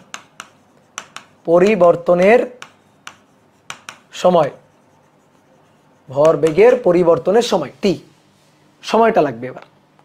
তো দেখো এই সময়টা আমরা কিভাবে পাবো। এই যে এটা একটা দেওয়াল, এটা একটা দেওয়াল, এই যে এই পাশে একটা দেওয়াল, এই পাশে একটা দেওয়াল। অণুটা এই দেওয়ালে ধাক্কাটা লাগাবে, অণুটা এই দেওয়ালে ধাক্কা লাগানোর পরে আবার এই দেওয়ালে ফিরে এসে আবার এখানে গিয়ে আবার যখন ধাক্কা লাগাবে আবার তখন ভরবেগের পরিবর্তন ঘটাবে। তাহলে অণুটার এইখান থেকে এইখানে আসলে এল দূরত্ব সে অতিক্রম করে, কারণ এই দুই দেওয়ালের মধ্যকার দূরত্ব হচ্ছে ঘনকের বাহুর দৈর্ঘ্য এল, এই যে ঘনকের বাহুর দৈর্ঘ্য এল। তাহলে এই দেওয়াল থেকে এই দেওয়ালে এসে আবার ঘুরে এই দেওয়াল পর্যন্ত যাইতে সে 2l দূরত্ব অতিক্রম করে। কত বেগ নিয়ে অতিক্রম করে? u1 বেগ নিয়ে অতিক্রম করে। তাহলে এখান থেকে এসে এই দেওয়ালে লেগে, এই দেওয়ালে ধাক্কা লেগে আবার যখন এই দেওয়ালে যাবে তখন কিন্তু এই দেওয়ালের সাথে আবার ভরবেগের পরিবর্তন ঘটাবে। তাহলে সেই সময়টা আমরা বের করতে চাই। তাহলে সেই সময়টা T equal to S divided by V, মানে এস ইকুয়াল টু ভিটি সূত্র আর কি। তাহলে টি ইকুয়াল টু এস হচ্ছে, দেখো এখান থেকে এখানে আসলে এল দূরত্ব, আবার যাইতে এল দূরত্ব, L plus L that is 2l, আর বেগ কত? বেগটা হচ্ছে u1। এবার দেখো এখানে একটু ঝামেলা আছে, এখানে একটু নর্মালি কনফিউশন ক্রিয়েট হয় যে ভাই আমরা ছোটবেলায় শিখছি বা নিউটনের মেকানিক্সে শিখছি, এখানে যে সময়টা হবে সেই সময়টা হচ্ছে ভরবেগের পরিবর্তন ঘটতে যে সময়, ঠিক আছে, তাৎক্ষণিক খুবই ক্ষুদ্র সময়। যখন একটা বল ধরো আমি ধরে এভাবে ছুড়ে দিছি, দেওয়ালে গিয়ে ধাক্কা লেগে ব্যাক করে ফেরত আসছে, তাহলে ভরবেগের পরিবর্তন যেটা ঘটবে সেটা হচ্ছে ওই দেওয়ালের সাথে গিয়ে যখন বলটা ধাক্কা দিছে সেই যে ক্ষুদ্র সময়টা যতক্ষণ আর কি সংস্পর্শে ছিল সেই সময় কিন্তু ভরবেগের পরিবর্তনটা ঘটছে। দেওয়ালের সাথে যতক্ষণ বলটা সংস্পর্শে ছিল সেই সময় কিন্তু ভরবেগের পরিবর্তনটা ঘটছে। তাহলে হওয়া উচিত সেই তাৎক্ষণিক খুবই ক্ষুদ্র সময়টা। কিন্তু ব্যাপারটা হচ্ছে গ্যাসের ক্ষেত্রে চিন্তা করো, গ্যাসের ক্ষেত্রে যে অণুগুলা আছে এই অণুগুলা এই পাত্রের উপর গিয়ে ধাক্কা দিয়ে আবার ব্যাক করে ফেরত আসতেছে। এখানে যদি আমরা খুবই ক্ষুদ্র তাৎক্ষণিক সময় চিন্তা করি, তাৎক্ষণিক সময় দিয়ে যদি ভাগ দিই, ঠিক আছে, খুবই ক্ষুদ্র সময়, এই সময়টা যত ক্ষুদ্র হবে আর কি, দেওয়ালের সংস্পর্শে থাকাকালীন খুবই ক্ষুদ্র সময়, ধাক্কা দেওয়াকালীন খুবই ক্ষুদ্র সময়, সেই সময়টা যদি এখানে বসাই তাহলে প্রেসারের যে মানটা হবে সেটা অনেক বেশি প্রেসার হবে। বাট গ্যাসের প্রেসারটা এরকম না, গ্যাসের প্রেসারটা কিন্তু এরকম না। এই অণুগুলা পাত্রের মধ্যে দেওয়ালের মানে এই যে পাত্রটা গ্যাসের যে টোটাল যে আয়তনটা, এই আয়তনের মধ্যে অণুগুলা ইতস্ততভাবে গতিশীল। পাত্রের দেওয়ালের সাথে সকল অণুগুলা একসাথে গিয়ে একযোগে ধাক্কা দিচ্ছে, ব্যাপারটা এরকম না। ধাক্কা দিয়ে আবার ব্যাক করে ফেরত আসতেছে, আবার গিয়ে ধাক্কা দিচ্ছে, ঠিক আছে। তো যখন মানে ধাক্কাটা যখন দিচ্ছে তখনই চাপ প্রযুক্ত হচ্ছে, তখনই বল প্রযুক্ত হচ্ছে, ব্যাপারটা তো এরকম না। আমরা যখন কোনো একটা পাত্রের মধ্যে গ্যাসের চাপের কথা বলি তখন যে চাপটা বলি সেই চাপটা ধরো অণু গিয়ে ধাক্কা দিল তখন চাপ আছে, আবার যখন ধাক্কা দেয়নি, যখন ব্যাক করে ফেরত আসছে তখন চাপ নেই, এরকম কি আমরা বলি? এই প্রেসারটা তো একটা কনস্ট্যান্ট প্রেসার, যে এক সময় দেওয়ালের উপর চাপ আছে অন্য সময় দেওয়ালের উপর চাপ নেই, এইটা তো আমরা বলি না। তাহলে এখানে যে সময়টা আমরা নিব সেই সময়টা তাৎক্ষণিক সময়টা যদি নিই তাহলে কি হবে? তাহলে যেটা বুঝাবে সেটা হচ্ছে যখন গিয়ে অ্যাটমটাই দেওয়ালের সাথে ধাক্কা দিচ্ছে ঠিক ওই সময় প্রযুক্ত চাপ। কিন্তু চাপটা তো পুরো সময় ধরেই, যতক্ষণ আমি পাত্রের মধ্যে গ্যাসটাকে আবদ্ধ রাখবো পুরো সময় ধরেই তো চাপটা প্রযুক্ত হচ্ছে। এই কারণে অ্যাভারেজ স্পিড মানে অ্যাভারেজ ফোর্সটা নিতে হবে। এখানে আমরা এই যে ফোর্সটা হিসাব করব, এই ফোর্সটা কিন্তু অ্যাভারেজ ফোর্স, FAV আর কি, অ্যাভারেজ ফোর্স। তো অ্যাভারেজ ফোর্স নেওয়ার জন্য যে সময়টা নিতে হবে সেই সময়টা তাৎক্ষণিক সময় হইলে হবে না। এই কারণে এই সময়টাতে আমি একটু ছাড় দিছি, যে সময়টা আমরা নিব কোন সময়টা, তাহলে ধরলাম যে আমরা এই দেওয়ালে ধাক্কা লেগে আবার যখন এসে ব্যাক করে আবার ওই দেওয়ালে গিয়ে নতুন করে আবার ভরবেগের পরিবর্তন ঘটাবে, এই সময়টা আমরা নিব। তাহলে এই সময়টাতে সে যে দূরত্বটা অতিক্রম করতেছে সেই দূরত্বটা not only L, that is 2l, L plus L 2l, তাহলে আমরা সেই দূরত্বটা নিব, ঠিক আছে। তো এই জায়গাটাতে অনেকের কনফিউশন হয়। তাহলে তুমি জাস্ট এই জিনিসটা মানে বুঝে রাখো যে এখানে সময়টা ইনস্ট্যান্টেনিয়াস মানে একটা তাৎক্ষণিক সময় না, ঠিক আছে। এই সময়টা একটা গড় সময় নিবা আর কি, গড় সময়। তো এখান থেকে এখানে আসলো তারপরে আবার এখানে গেল, তাহলে টোটাল অতিক্রান্ত দূরত্ব মানে গড় সময় যেটা বের করি আর কি, টোটাল অতিক্রান্ত দূরত্ব ডিভাইডেড বাই বেগ, ঠিক আছে। তাহলে এই সময়টা নিয়ে আমরা কাজ করব। তাহলে 2m u1 divided by T equal to 2l divided by u1। Two two কাটাকাটি গেল, তাহলে M U one square divided by L, এটা হচ্ছে প্রযুক্ত বল। আমার তো বল লাগবে না, আমার লাগবে চাপ, তাই না? আমার তো লাগবে চাপ, বল তো লাগবে না, লাগবে চাপ, প্রেসার। তো বলকে কি করলে প্রেসার পাওয়া যায়? ক্ষেত্রফল দিয়ে ভাগ দিলে। এই যে দেওয়ালটা, এই দেওয়ালের ক্ষেত্রফলটাকে আমি বললাম এ, এরিয়া। আর এর যে ক্ষেত্রফলটা, এরিয়াটা, সেই ক্ষেত্রফল এ, এটা ইকুয়াল টু দৈর্ঘ্য গুণ প্রস্থ বাহু গুণ বাহু এল স্কোয়ার। তাহলে অতএব প্রযুক্ত চাপ, একটা অনুকর্তিক, হ্যাঁ, যে অনুকর্তিক প্রযুক্ত চাপ সংক্ষেপে লিখি, যে চাপ প্রেসার পি, তো P equal to M F divided by A, F divided by A. তাহলে এফ এটা M U one square divided by L divided by A, ক্ষেত্রফল এল স্কোয়ার।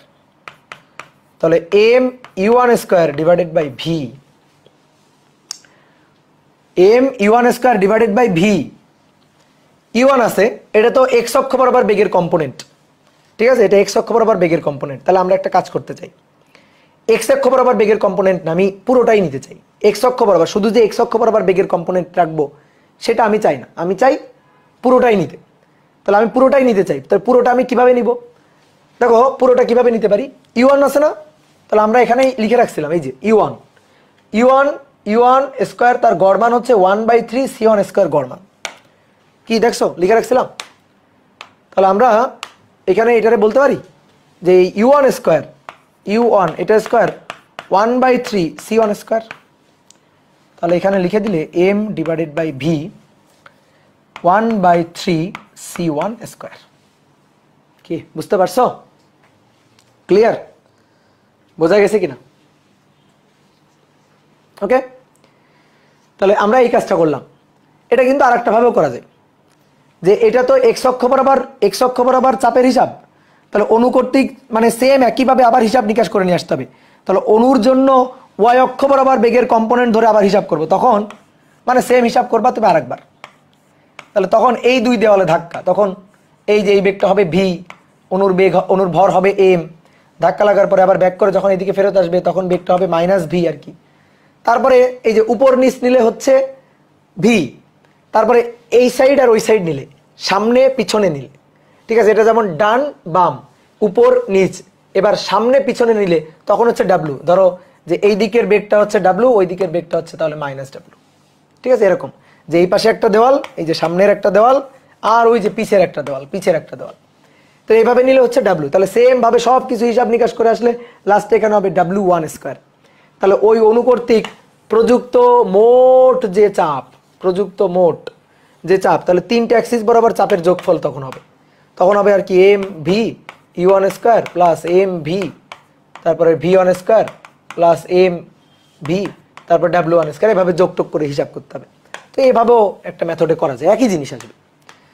তো আমরা একবারে করছি, যেহেতু আগে থেকে আমাদের হিসাব করা ছিল, এই যে এই হিসাবটা যেহেতু আগে থেকে করা ছিল, এই যে যোগ করে এই যে সি ওয়ান স্কোয়ারের সাথে ইউ এর সম্পর্কটা আগে থেকে যেহেতু হিসাব করা ছিল, তো এই কারণে আমরা এটাই করে ফেলছি, ঠিক আছে? এই যে এখানে একবারে লিখে দিছি যে ইউ ওয়ান মানে ইউ স্কোয়ার মানে 1/3 সি স্কোয়ার, একবারে লিখে দিছি এটা। তাহলে এটা গেল হচ্ছে প্রেসার। তো আমি এবার যেটা চাই সেটা হচ্ছে মোট চাপ। দেখো এটাতে একটা অণুর জন্য, এটা কিন্তু প্রথম অণুর জন্য, প্রথম একটি অণুর জন্য প্রেসার হচ্ছে এটা। তো আমরা চাই মোট প্রেসারটা হিসাব করতে, মোট চাপটা হিসাব করতে চাই। তাহলে মোট চাপ পি ইকুয়াল হবে প্রথম অণুর জন্য প্রেসার P1, দ্বিতীয় অণুর জন্য প্রেসার P2, তৃতীয় অণুর জন্য প্রেসার P3, চতুর্থ অণুর জন্য প্রেসার P4 ... Pn, এটা হবে। এবারের হিসাবটা খুব সুন্দর করে দেখো। তাহলে প্রথম অণুর জন্য যেটা যদি এটা হয়, তার মানে 1/3 m divided by v c1 square. তাহলে দ্বিতীয় অণুর জন্য কি হবে?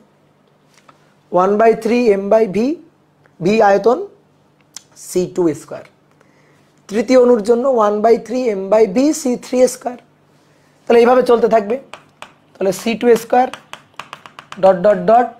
cn স্কয়ার, n তমর জন্য cn স্কয়ার। কি কথা কি বুঝলা? এই যে এভাবে এই যে যোগ করে দিলাম, ঠিক আছে? সবগুলো পর পর একটা করে অণুর জন্য প্রেসারটা আমরা এখানে যোগ করে দিলাম। আর m বাই v আর 1/3 তো কমন গেল। তাহলে এগুলো কমন গেলে এবার একটু দেখো, খেয়াল করো, 1/3 m ডিভাইডেড বাই v। দেখো এটা বেগের বর্গের যোগফল। দেখো যেটা আমাদের করতে খুব ইচ্ছা করতেছে সেটা হচ্ছে এই যে বেগের বর্গের যোগফল ডিভাইডেড বাই, দেখো বেগের বর্গের যোগফল ডিভাইডেড বাই, যেটা করতে আমাদের খুবই ইচ্ছা করতেছে সেটা হচ্ছে n দিয়ে ভাগ করতে খুবই ইচ্ছা করতেছে। তাহলে কি হবে? বেগের বর্গের গড়, বেগের বর্গের গড়। কিন্তু এই কাজটা তো আমি অন্যায় করলাম, আমি তো n দিয়ে ইচ্ছা মতো ভাগ দিতে পারি না। তাহলে যেহেতু n দিয়ে ভাগ দিয়ে অন্যায় করছি, তাহলে n দিয়ে গুণ করে আবার অন্যায় খণ্ডন করি। এই যে n দিয়ে ভাগ দিলাম, আবার n দিয়ে গুণ দিলাম, তাহলে n কাটাকাটি করে দেখো আগের লাইন। কিন্তু ভাগ তাহলে কি লাভ হইলো? এইটা হইলো আমার বেগের বর্গের গড়। তাহলে এইটাকে আমরা ডাইরেক্ট এটা লিখে দিতে পারবো, এটাকে আমরা ডাইরেক্ট লিখে দিতে পারবো 1/3 ছোট m বড় n ডিভাইডেড বাই v, বেগের বর্গের গড়। দেখো বেগের বর্গের গড় কি বুঝতে পারছো? বেগের বর্গের গড়। তাহলে প্রেসার p ইকুয়াল টু এইটা, এই যে এটা আমরা পাইলাম চাপের মূল সূত্র, বুঝছো? এটা আমরা পাইলাম চাপের মূল সূত্রটা এটা আমরা পাইলাম। কি ক্লিয়ার? চাপের মূল সূত্র। অনেকভাবে এই প্রমাণ করা যায়, অনেকভাবে এই ডেরিভেশনটা করা যায়, কিন্তু করে যা আসবে সেটা হচ্ছে এটা হচ্ছে মূল। এবার আরেকটা কথা একটু তোমার আমি বলে রাখি, এটা নিয়ে অবশ্য ভাঙচুর পরে করব আমরা। সেটা হচ্ছে আমরা এই যে হিসাবটা করলাম না, সেটা কিন্তু এক পারমাণবিক গ্যাসের জন্য। একটু লিখে রাখি, হ্যাঁ, এই যে আমরা হিসাবটা করলাম এটা হচ্ছে এক পারমাণবিক গ্যাসের জন্য, বুঝছো? এক পারমাণবিক, দ্বিপারমাণবিক না, কিন্তু এটা বহু পারমাণবিক না, এক পারমাণবিক গ্যাসের জন্য। অনেকে বলতো ভাই তাহলে দ্বিপারমাণবিক গ্যাসের জন্য কি হবে, বহু পারমাণবিক গ্যাসের জন্য কি হবে, কেন এটা এক পারমাণবিক গ্যাসের জন্য? আমি আপাতত বলবো না, এটা বলবো না যে কেন এক পারমাণবিক গ্যাসের জন্য, ঠিক আছে? আপাতত থাকুক, কিন্তু এটা এক পারমাণবিক গ্যাসের জন্য। এবার এই মূল সূত্রটা, এটাই হচ্ছে আমাদের দরকার। এত এই ডেরিভেশন এত পরীক্ষা আসবে না, এত জাস্ট ভদ্রতার খাতিরে একবার দেখা, জীবনে প্রথম একবার করবা, ঠিক আছে? স্মৃতি হিসাবে রেখে দিবা যে অপূর্ব ভাই একসময় করাইছিল, ধরো নাতি নাতনি হবে যখন, তখন দেখাবা তোমাদের এই ডেরিভেশনটা করাইছিল। এই ছাড়া এই ডেরিভেশন তোমার আর কোনো কাজে আপাতত লাগবে না। কিন্তু বুঝতে হবে, এই ডেরিভেশনগুলো না বুঝে কিন্তু ম্যাথে যাওয়া যাবে না। ডেরিভেশন তুমি বোঝো না, তাহলে কিন্তু মনে করো যে এই এম এর পরিচয়, এন এর পরিচয়, বি এর পরিচয়, এগুলা জাস্ট শুধু মুখস্থ করে ম্যাথ করে কোনো আত্মিক শান্তি পাবা না। আত্মিক শান্তি পাওয়ার জন্য, আত্মতুষ্টি পাওয়ার জন্য ডেরিভেশনটা একবার হলেও একটু সুন্দর করে বোঝা উচিত, বুঝছো? তাহলে আমরা এই যে মূল সূত্রটা পাইলাম, এইবার এই সূত্র থেকে সূত্রের এবার ডালপালা হবে। এই সূত্রের এবার অনেকগুলো ডালপালা হবে। চলো, সূত্রের ডালপালা বানানো খুবই মজার। তাহলে সূত্রের ডালপালা বানানো খুবই মজার। তাহলে আমরা এবার সূত্রগুলা বক্স করব, এক একটা করে সূত্র বানাবো আর বক্স করব, প্যাকেট করে ফেলবো। 1/3 m বড় হাতের n divided by v c square bar. এই রাশিগুলোর পরিচয় একটু জানি।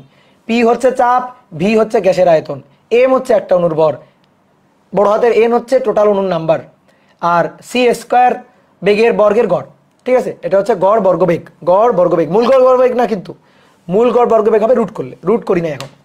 তাহলে এই যে এই একটা সূত্র, এটা হচ্ছে মূল 1 নম্বর সূত্র। থাকুক, এটা রেডি হয়ে থাকুক। এবার আসো দেখি এখান থেকে কি পাওয়া যায়, দেখো তো p = 1/3 m × n। এই যে তুমি লিখছিলা বড় হাতের m হচ্ছে ছোট হাতের m × n, দেখো লেখা আছে, কই লেখা আছে দেখি, কই লেখা আছে? এই যেখানে লেখা আছে, এই দেখো বড় হাতের m হচ্ছে ছোট হাতের m × n, অর্থাৎ মোট ভর, একটা অণুর ভর, অণুর সংখ্যা গুণ করলে পাওয়া যাবে মোট ভর। কি পাওয়া যাবে? মোট ভর। তাহলে বসাও মোট ভর, বসাও বড় m বসাও, v c স্কয়ার বার। এবার মোট ভর ডিভাইডেড বাই মোট আয়তন, ছোটবেলায় শিখছে এগুলা। মোট ভর ডিভাইডেড বাই মোট আয়তন, একক আয়তনের ভরকে ঘনত্ব বলে। কি বলে? ঘনত্ব। তাহলে এটা হচ্ছে গ্যাসের ঘনত্ব। দেখছো সূত্রের ডালপালা বানানো কত মজার। তাহলে অতএব p = 1/3 রো c স্কয়ার বার। ঠিক আছে, এই যে বক্স করে ফেললাম সূত্র মানে বক্স। এটা হচ্ছে এই সূত্রটাই, এটাই আমরা রাখবো, কিন্তু এটার আরেকটু কাহিনী করে রাখবো। কি কাহিনী করব দেখো, c স্কয়ার বার এটা = 3p/ρ। ঠিক আছে, বেগের বর্গের গড়, আমার ইচ্ছা করতেছে মূল গড় বর্গবেগ বের করতে। তাহলে বেগের বর্গের গড় আছে, তাকে এবার বর্গমূল করে দিলেই কাজ শেষ। তাহলে এখানে একটা বর্গমূল চিহ্ন, এইখানে একটা বর্গমূল চিহ্ন হয়ে গেল। তাহলে বেগের বর্গের গড়ের বর্গমূল সিআরএমএস, সিআরএমএস √3p/ρ। তাহলে এই আর একটা সূত্র, পি প্রেসার, রো কি, রো হচ্ছে ঘনত্ব। এবার আসো মূল সূত্রটা আবার একটু লিখি দেখি। P = 1/3 mn / v c² বার। এবার এই 1/3 m n/v c² বার। তাহলে n/v মানে কি? n হচ্ছে অণুর সংখ্যা, v হচ্ছে আয়তন। তাহলে n/v কি? n/v হচ্ছে একক আয়তনে অণুর সংখ্যা। n/v হচ্ছে একক আয়তনে অণুর সংখ্যা। এটাকে ছোট হাতের n দিয়ে লেখা হয় 1/3 m n c² বার। এটাকে ছোট হাতের n দিয়ে লেখা হয়। তাহলে এই যে ছোট হাতের m, এটার পরিচয় একটি অণুর ভর, একটি অণু ভর। আর এই যে ছোট হাতের n, এর পরিচয় হচ্ছে একক আয়তনে অণুর সংখ্যা। অনেকে কি করে জানো? সূত্র মুখস্থ করে, এটা ঠিক আছে, কিন্তু ম্যাথ করার সময় উল্টাই ফেলে। কি উল্টাই ফেলে? n মোল সংখ্যা বসায় দেয়। প্রশ্ন হয়তো মোল সংখ্যা দেওয়া আছে, চট করে নিয়ে মোল সংখ্যাটা বসায় দেয়। হাই পাগল, এই মোল সংখ্যা, এই এনটা মোল সংখ্যা না, এই এনটা মোল সংখ্যা না। ঠিক আছে, ছোট হাতের এন দিয়ে মোল সংখ্যাকে আমরা প্রকাশ করি, কথা সত্য, কিন্তু এখানে তো মোল সংখ্যা না, এটা হচ্ছে টোটাল অণুর সংখ্যা বাই টোটাল আয়তন। তার মানে কি দাঁড়াইলো? একক আয়তনে অণুর সংখ্যা। যেমন ভি আয়তনে অণুর সংখ্যা যদি এন হয়, একক আয়তনে অণুর সংখ্যা হবে n/v। তাহলে এটাকে বলা হয় একক আয়তনে অণুর সংখ্যা, একক আয়তনে অণুর সংখ্যা, একক আয়তনে অণুর সংখ্যা, ছোট হাতের n বড় হাতের n / v। এইটার আর একটা সুন্দর নাম আছে, এটারে বলা হয় লসমিডের সংখ্যা। লসমিডের সংখ্যা, লসমিডের সংখ্যা কাকে বলে? লসমিড একজন বিজ্ঞানী নাম আর কি। লসমিডের সংখ্যা কাকে বলে? কোন গ্যাসের একক আয়তনে যে পরিমাণ অণু থাকে তাকে লসমিডের সংখ্যা বলে। কোন গ্যাসের একক আয়তনে যে পরিমাণ অণু থাকে তাকে লসমিডের সংখ্যা বলে। যেমন অ্যাভোগাড্রোর সংখ্যা কাকে বলে? কোন গ্যাসের 1 মোলে যে পরিমাণ অণু থাকে, যেমন 6.02 × 10⁻23। কোন গ্যাসের 1 মোলে যে পরিমাণ অণু থাকে তাকে অ্যাভোগাড্রোর সংখ্যা বলে। কোন গ্যাসের একক আয়তনে যে পরিমাণ অণু থাকে তাকে লসমিডের সংখ্যা বলে। বুঝলা? ঠিক আছে, একটা অজানা জিনিস জানাই দিলাম। নাও, তাহলে সূত্র হইল কয়টা বক্স পাইলাম? 4টা অলরেডি পাইলাম। এবার আসো, শেষ হয় নাই। যেটা আমরা চাইছিলাম সেটাই তো পাইলাম না। গ্যাসের গতিশক্তি রাশিমালা চাইছিলাম। তুমি দেখো তো এখানে যে কটা সূত্র আছে এগুলো সবই চাপের সূত্র। দেখো, প্রথমটা, দ্বিতীয়টা, তৃতীয়টা চাপের সূত্র, চতুর্থটাও চাপের সূত্র। এই যে মাথা সরাই দিচ্ছি, দেখো চাপের সূত্র, তাই না? সবগুলোই চাপের সূত্র। ঠিক আছে, এই যে এটাও, এখানে এর মধ্যে চাপ আছে, এটা সিআরএমএস এর সূত্র, ঠিক আছে, কিন্তু চাপ তো আছেই নাকি? কিন্তু আমরা এবার যেটা চাই সেটা হচ্ছে গ্যাসের গতিশক্তি, গ্যাসের গতিশক্তি রাশিমালা। গ্যাসের সমস্ত শক্তি গতিশক্তি, গ্যাসের কোনো বিভব শক্তি নেই। তাহলে সমস্ত শক্তি বা গতিশক্তি এটা আমরা চাই। তো দেখো P = 1/3 mn / v c² বার। তাহলে চাপ P = 1/3 বড় হাতের m / v c² বার। এবার একটা কাজ করি, PV = 1/3 টোটাল অণুর ভর c² বার। দেখো গতিশক্তি মানে হাফ mv², মানে হাফ mc² বার, হাফ mc² বার, হাফ টোটাল ভর। আমি যদি টোটাল গ্যাসের অণুর সংখ্যা চাই তাহলে টোটাল ভর নিতে হবে। তাহলে গ্যাসের গতিশক্তি, গ্যাসের মোট গতিশক্তি, মোট হাফ গ্যাসের মোট ভর। তাহলে মোট ভর কি ছোট্ট এম? মোট ভর কি ছোট্ট এম? ছোট্ট এম নিলে তো একটা অণুর ভর, তখন একটা অণুর গতিশক্তি বুঝাবে, কিন্তু আমি চাই টোটাল গতিশক্তি। তাহলে বড় এম আর কি c² বার, মানে হাফ mv² এর জায়গায় হাফ mc²। ঠিক আছে, এটাই গতিশক্তি। দেখো এই যে এটাই গতিশক্তি, কিন্তু মজার ব্যাপার হচ্ছে, মজার ব্যাপার না, দুঃখের ব্যাপার, সেটা হচ্ছে এটা 1/3। 1/2 থাকলে হয়ে যেত, নাই 1/2 নাই, তো দুঃখ পায় লাভ নাই। 1/2 নাই তো কি হয়েছে, আমরা 2/3 লিখবো। তাহলে 2 কাটাকাটি করে 1/3 আগের লাইনটাই থাকবে। তাহলে এটাই হচ্ছে আমার গ্যাসের গতিশক্তি, যার রাশিমালাটাই আমি চাইতেছিলাম। তাহলে গ্যাসের গতিশক্তি রাশিমালা, তাহলে গ্যাসের গতিশক্তি রাশিমালা PV = 2/3 গ্যাসের গতিশক্তি কাইনেটিক এনার্জি E কে, তো আমরা E কে দিয়ে লিখবো না, E লিখবো, কারণ E কে মানেই তো টোটাল এনার্জি E। তাহলে অতএব গ্যাসের গতিশক্তি E = 3/2 PV, E = 3/2 PV। এবার এইখান থেকে চট করে আর একটা সূত্র বলো, চট করে বলো বলো বলো বলো, আমি লিখে ফেলার আগেই বলো। E = 3/2 বলো, PV = চোখ বন্ধ করে nRT। PV = কি? nRT। বলো এখানে n এর পরিচয় কি? এইখানে n এর পরিচয় হচ্ছে মোল সংখ্যা। যেখানেই দেখবা পিবি আদর্শ গ্যাসের সূত্র সেখানেই চোখ বন্ধ করে বসাই দিবা এনআরটি। তাহলে গ্যাসের গতিশক্তির দুইটা সূত্র পাইলাম, ঠিক আছে, দুইটা সূত্র পাইলাম। এই লাস্টের যে সূত্রটা সেটা হচ্ছে এন মোল গ্যাসের গতিশক্তি। যদি বলে 2 মোল গ্যাসের গতিশক্তি এন এর মান 2, 3 মোল গ্যাসের গতিশক্তি এন এর মান 3, তাহলে এটা হচ্ছে এন মোল গ্যাসের গতিশক্তি। এন মোল গ্যাসের গতিশক্তি,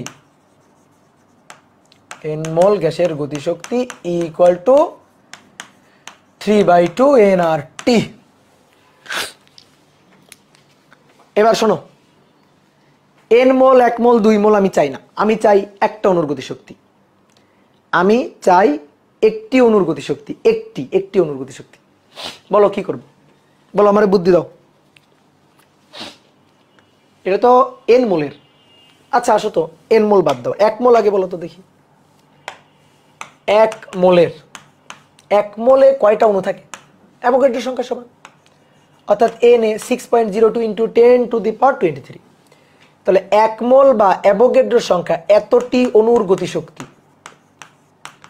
এতটি অণুর গতিশক্তি, 1 মোলের গতিশক্তি এন এর মান 1 বসবে, 3/2 RT। 1 মোল বা অ্যাভোগাড্রোর সংখ্যার সমান অণুর গতিশক্তি আমার লাগবে, অতএব একটি অণুর গতিশক্তি, একটি অণুর গতিশক্তি, তাহলে 3/2 RT ডিভাইডেড বাই একটি অণুর গতিশক্তি ভাগ অ্যাভোগাড্রোর সংখ্যা এন এ, ভাগ দিয়ে দিলাম, ঐকিক নিয়ম।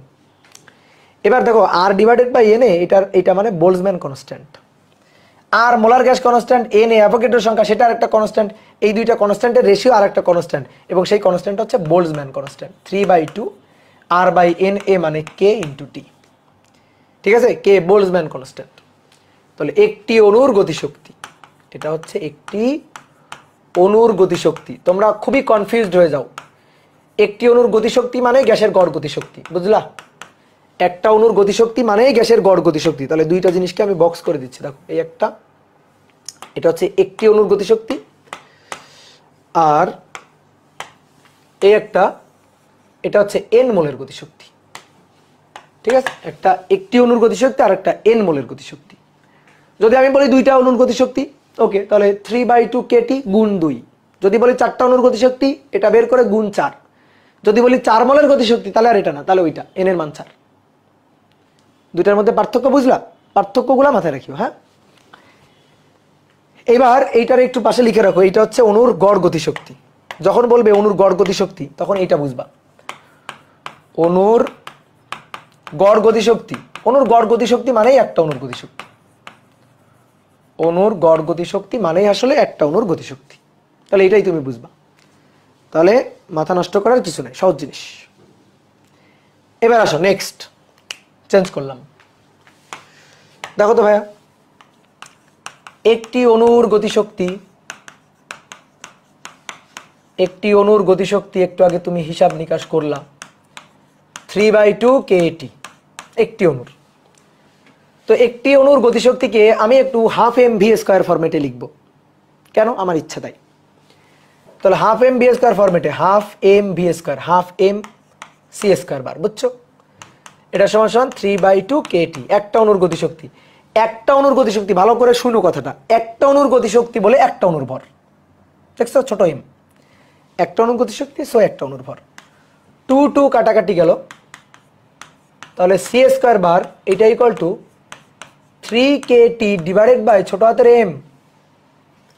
এবার দুই পাশে ছোট্ট করে রুট চিহ্ন দিয়ে দাও, তাহলে কি হয়ে গেল? বেগের বর্গের গড় মানের বর্গমূল CRMS equal to √3 KT divided by ছোট হাতের এম। CRMS এটা equal to √3 KT divided by ছোট হাতের এম। ওকে, ডান। এবার আসো, সেম কাজটা আবার করব, কিন্তু এবার এই জিনিসটা লিখবো এভাবে, 1 মোলের গতিশক্তি, 1 মোল গ্যাসের গতিশক্তি। এই বলো বলো বলো বলো, 1 মোল গ্যাসের গতিশক্তি সূত্র বলো। 3/2 nRT, এন এর মান 1, তার মানে 3/2 RT। আমার ইচ্ছা হয়েছে 1 মোল গ্যাসের গতিশক্তিকে হাফ এম ভি স্কয়ার ফরম্যাটে লিখতে। তাহলে ভালো করে শুনিও, ভালো করে বোর্ডে তাকাও। হাফ, এখানে যে ভর বসাবো, কি বসাবো? ভর। ঠিক আছে, ভর বসাবো। কোন ভর? একটা অণুর ভর ছোট হাতের এম না, একটা অণুর ভর ছোট হাতের এন না। কি? 1 মোল গ্যাসের গতিশক্তি, তার মানে 1 মোল গ্যাসের ভর, 1 মোল গ্যাসের অণুর ভর। 1 মোল গ্যাসের অণুর ভর তার একটা অণুর ভর না। 1 মোল গ্যাসের ভর একটা অণুর ভর না, ছোট হাতের এম একটা অণুর ভর। তাহলে 1 মোলে টোটাল অণু আছে, ধরো অ্যাভোগাড্রোর সংখ্যা, অ্যাভোগাড্রোর সংখ্যার অণু আছে 1 মোলে। তাহলে অ্যাভোগাড্রোর সংখ্যা ইন্টু ছোট হাতের এম, অ্যাভোগাড্রোর সংখ্যা ইন্টু ছোট হাতের এম মানে আণবিক ভর বড় হাতের এম। অ্যাভোগাড্রোর সংখ্যা ইন্টু ছোট হাতের এম মানে আণবিক ভর বড় হাতের এম। ঠিক আছে, এটা একটা অণুর ভর আর এটা এবার অ্যাভোগাড্রোর সংখ্যার সমপরিমাণ অণুর ভর, তার মানে তো আণবিক ভর, তার মানে এটা তো আণবিক ভর। বুঝতে পারছো? তার মানে এটা আণবিক ভর। দেখো কিভাবে, বোর্ডে দেখো, দেখো 1 মোল গ্যাসের গতিশক্তি, তার মানে এখানে 1 মোলের ভর বসবে, যে ভরটা বসবে সেটা 1 মোলের ভর। এবার তুমি আমারে বলো 1 মোলের ভর মানে কি? ওই গ্যাসের কি আণবিক ভর না? ধরো 1 মোল অক্সিজেন 32 গ্রাম অক্সিজেন, 1 মোল নাইট্রোজেন 28 গ্রাম নাইট্রোজেন, তাহলে 1 মোল কোনো গ্যাস মানে তার আণবিক ভর। তাহলে এই যে এমটা, এটা কিন্তু মোট ভর না। এখন বলতে পারো ঠিক আছে ভাই এটা তো মোট ভর লিখছিলেন আপনি, প্রথমে এটাতে মোট ভর লিখছিলাম না, ঠিক আছে মোটই ভর, 1 মোলের মোট ভর, তো 1 মোলের সেই মোট ভরটাকে আণবিক ভরই তো বলে।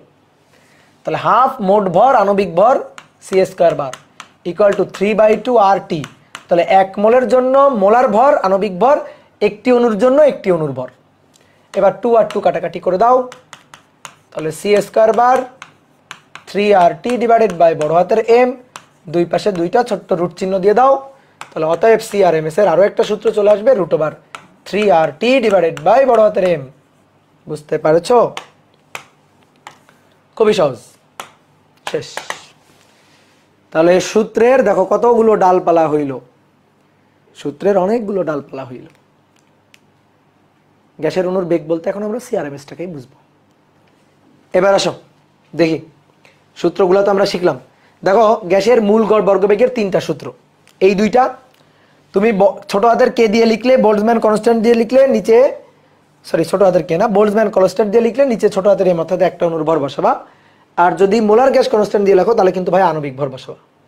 তো যেটা আমি বলতেছিলাম সিআরএমএস এর 3টা সূত্র আমরা শিখছি। দেখো সিআরএমএস ইকুয়াল টু √, ভালো করে দেখো √3p/ρ। ঠিক আছে, √3p/ρ। তো খুব সহজ একটা এমসিকিউ কোশ্চেন তোমাকে দিব, ঠিক আছে, এটার অ্যান্সার করবা মূল গড় বর্গবেগেরই। তাহলে কোশ্চেন নম্বর 1 বলা হচ্ছে সমষ্ণ প্রক্রিয়ায়, সমষ্ণ প্রক্রিয়ায় একটি গ্যাসের চাপ দ্বিগুণ করা হলে, চাপ দ্বিগুণ করা হলে মূল গড় বর্গবেগ মানে সিআরএমএস, মূল গড় বর্গবেগ কত গুণ হবে? খুবই সহজ, অপশন দিয়ে দিই না, √2 গুণ, 2 গুণ, 4 গুণ। দ্রুত বলবা দেখি কে আগে বলতে পারে। আর একটা কি দিব, ধরো নো চেঞ্জ দিলাম, নান বা নো চেঞ্জ এরকম দিলাম। বলো দ্রুত উত্তর বলো।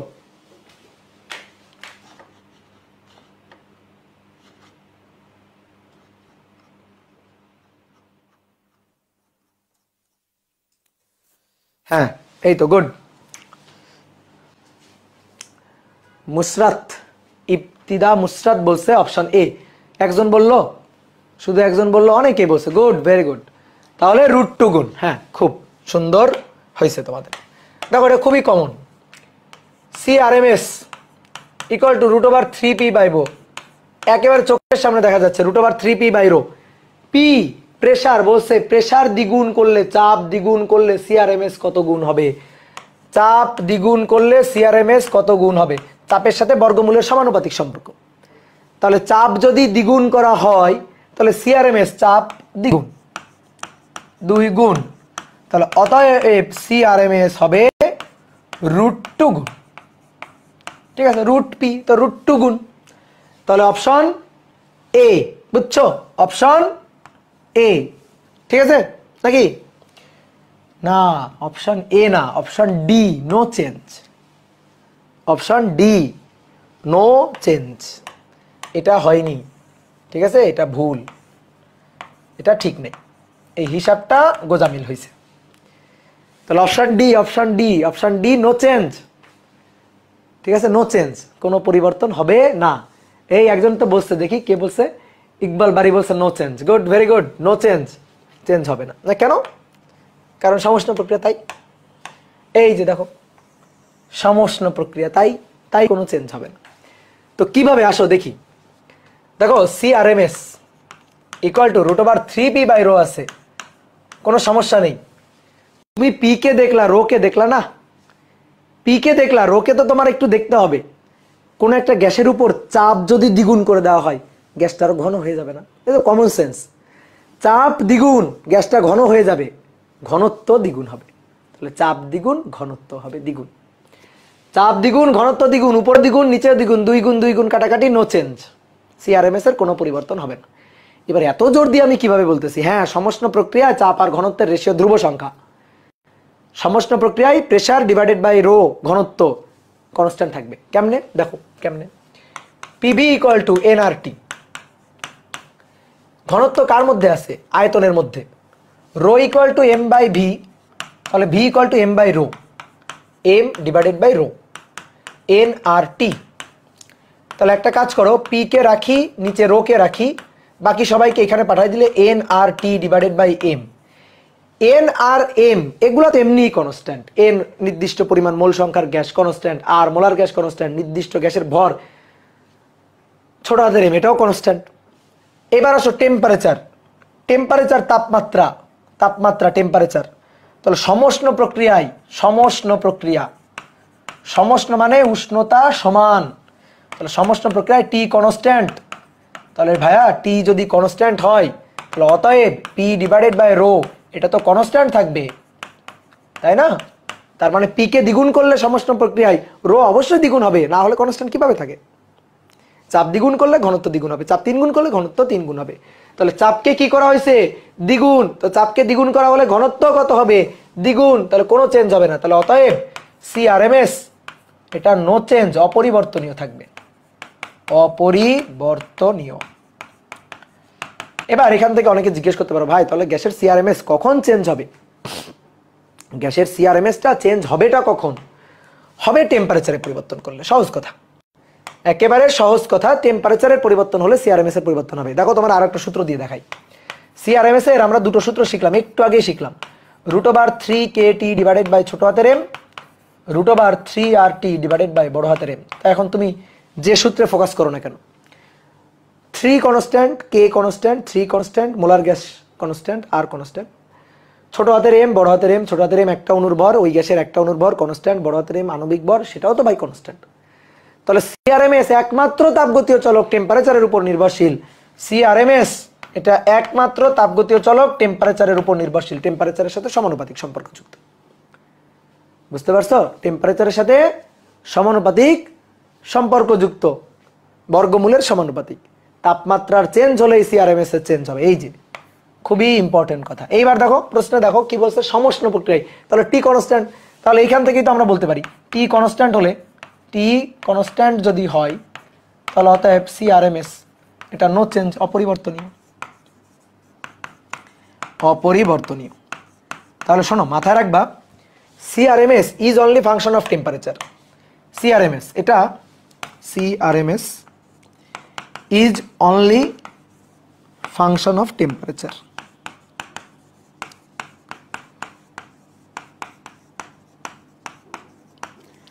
অর্থাৎ আয়তন, চাপ, ঘনত্ব, এই সকল তাপগতীয় চলকের কি পরিবর্তন করতেছে ডাজ নট কেয়ার। ঠিক আছে, ওগুলা ডোন্ট কেয়ার। তাহলে আমরা দেখব কোনটার পরিবর্তন করা হচ্ছে, টেম্পারেচারে কোনো পরিবর্তন করা হচ্ছে কিনা। যদি টেম্পারেচারে পরিবর্তন করা হয়, CRMS পরিবর্তন হবে। অন্য তাপগতীয় চলকগুলো ওগুলা ধুয়ে যাক, ওগুলার কোনো পরিবর্তন হোক বা না হোক, আমার মাথা ব্যথা নেই। তুমি আমার কানে কানে এসে বলতেছো ভাই চাপ এইটা করা হয়েছে, কানে কানে এসে বলতেছো আয়তন এটা করা হয়েছে। চাপের পরিবর্তনের কথা আমি শুনবো না, আয়তনের পরিবর্তনের আমি দেখবো না, ঘনত্বের পরিবর্তন ডোন্ট কেয়ার, আমি শুনবো না, দেখবো না। আমার কথা হচ্ছে, আমি তোমার বলবো এত কিছু না বলে আমারে বলো তাপমাত্রার কি করা হয়েছে। তাপমাত্রার যদি চেঞ্জ করা হয় সিআরএমএস চেঞ্জ হবে, তাপমাত্রা চেঞ্জ না করা হলে সিআরএমএস চেঞ্জ হবে না। তো উপরে কি বলা ছিল, সমষ্ণ প্রক্রিয়ায় তাপমাত্রা চেঞ্জ করা হয়নি, সিআরএমএস চেঞ্জ হবে না। সিআরএমএস চেঞ্জ হবে না। সিআরএমএস তখনই চেঞ্জ হবে যখন টেম্পারেচার চেঞ্জ করা হবে। যদি আন্তঃনবিক ব্যাখ্যা দিয়ে বলি তাহলে তুমি একটা জিনিস চিন্তা করো তো, গ্যাসের যদি তাপমাত্রা বাড়ানো হয় তাহলে গ্যাসের অণুগুলার ছোটাছুটি বেড়ে যাবে, অণুগুলার ছোটাছুটি বেড়ে যাবে, বেগ বেড়ে যাবে, দূরে দূরে সরে যাবে অণুগুলা। তো অণুগুলা যদি দূরে দূরে সরে যায়, ঠিক আছে, বেগ বেড়ে গেল, দূরে দূরে চলে গেল, তাহলে সিআরএমএস বাড়লো না? তাপমাত্রা বাড়লেই তো এটা বাড়বে। এটা তো জাস্ট কমন সেন্স, এমনি বোঝা যায়। কি ক্লিয়ার? তাহলে তুমি বলো এবার, দেখি এটার অ্যান্সার করবা। 2 নম্বর কি বলা হচ্ছে, বলা হচ্ছে সম আয়তন প্রক্রিয়ায়, সম আয়তন প্রক্রিয়ায় চাপ দ্বিগুণ করা হলে, সম আয়তন প্রক্রিয়ায় চাপ দ্বিগুণ করা হলে সেক্ষেত্রে মূল গড় বর্গবেগ, মূল গড় বর্গবেগ কত গুণ হবে? Option A √2, option B 2, option C 4, option D no change. বলো এবার, দেখি এবার বলো। সম আয়তন প্রক্রিয়ায়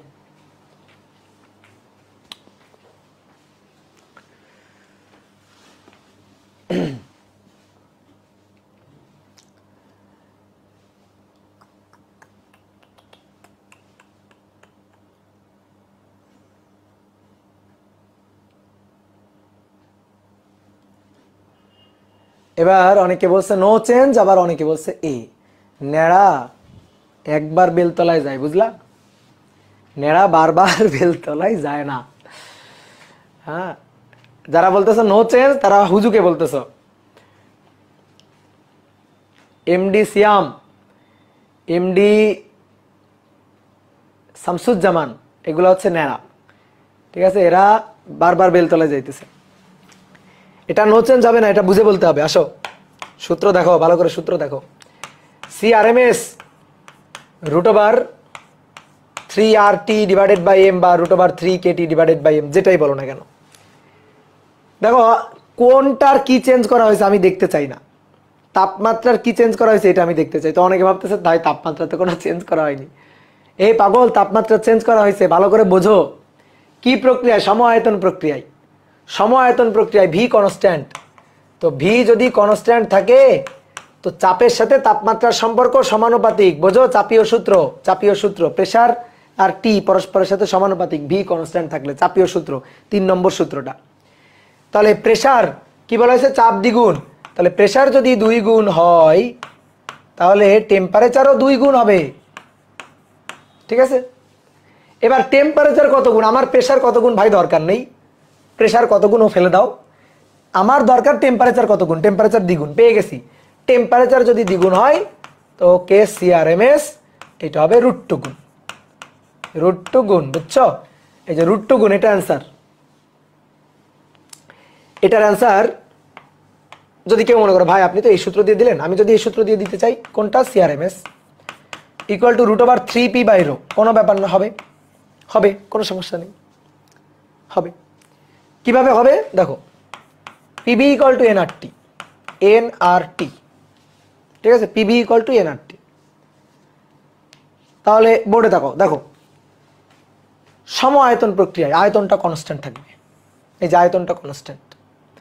তাহলে আয়তনটা কনস্ট্যান্ট, এটা এন আর, আয়তন কনস্ট্যান্ট আছে, চাপ যদি দ্বিগুণ করা হয়, দেখো আয়তন কনস্ট্যান্ট আছে, প্রেসার আমি বাড়াবো, আয়তন কনস্ট্যান্ট আছে, প্রেসার বাড়াচ্ছি, আয়তন কনস্ট্যান্ট রেখে প্রেসার বাড়াচ্ছি, চাপ বাড়াচ্ছি। তো আমি কিন্তু ঘনত্বের কোনো পরিবর্তন করতেছি না। ঘনত্ব কি? রো ইকুয়াল টু কি? m/v। তো ভি যদি চেঞ্জ করতাম তাইলে না ঘনত্ব পরিবর্তন হইলো। এটা তো এমনি কনস্ট্যান্ট আর এটাও কনস্ট্যান্ট, তার মানে ঘনত্বটা কনস্ট্যান্ট, তাহলে নিচে ঘনত্বটা কনস্ট্যান্ট। বাট প্রেসার যদি দ্বিগুণ করা হয়, দেখো এন আর কনস্ট্যান্ট, ভি কনস্ট্যান্ট, তাহলে প্রেসারের সাথে টেম্পারেচারের সম্পর্ক হচ্ছে সমানুপাতিক। তাহলে প্রেসার যদি দ্বিগুণ করা হয় তাহলে তাপমাত্রা দ্বিগুণ হবে, প্রেসার দ্বিগুণ করা হলে তাপমাত্রাটা দ্বিগুণ হবে। তো আমাদের বলা হয়েছে প্রেসার কয় গুণ? প্রেসার দ্বিগুণ। তাহলে ঘনত্ব কনস্ট্যান্ট রেখে প্রেসার দ্বিগুণ, ঠিক আছে, ঘন মানে আয়তন কনস্ট্যান্ট মানেই ঘনত্ব কনস্ট্যান্ট, বুঝছো? আয়তন কনস্ট্যান্ট মানেই ঘনত্বটা কনস্ট্যান্ট।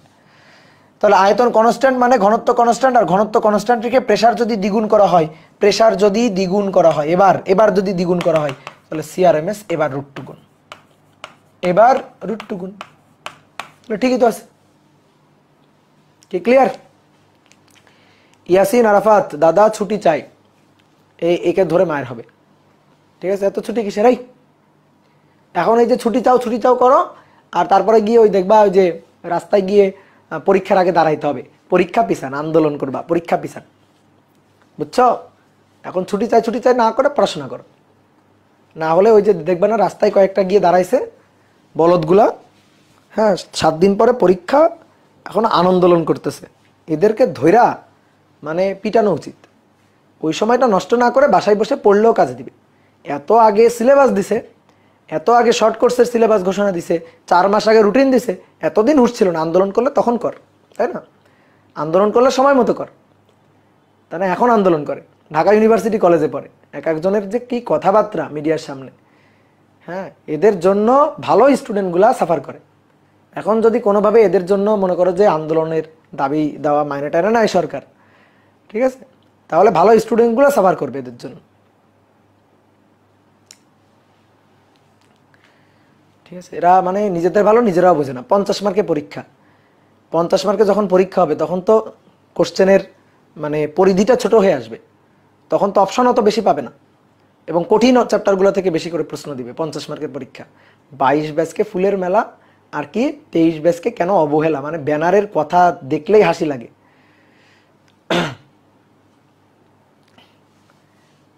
Okay clear? তাহলে আসো এবার নেক্সট কোশ্চেনটা দেখি। নেক্সট 3 নম্বর কোশ্চেন বলা হচ্ছে কি জানো, সমষ্ণ প্রক্রিয়ায় গ্যাসের চাপ দ্বিগুণ করলে কি জানো, মূল গড় বর্গবেগ, সরি না মূল গড় বর্গবেগ তো একবার হয়েই গেল। সমষ্ণ প্রক্রিয়ায় গ্যাসের চাপ দ্বিগুণ করলে গ্যাসের গতিশক্তি কত গুণ হবে?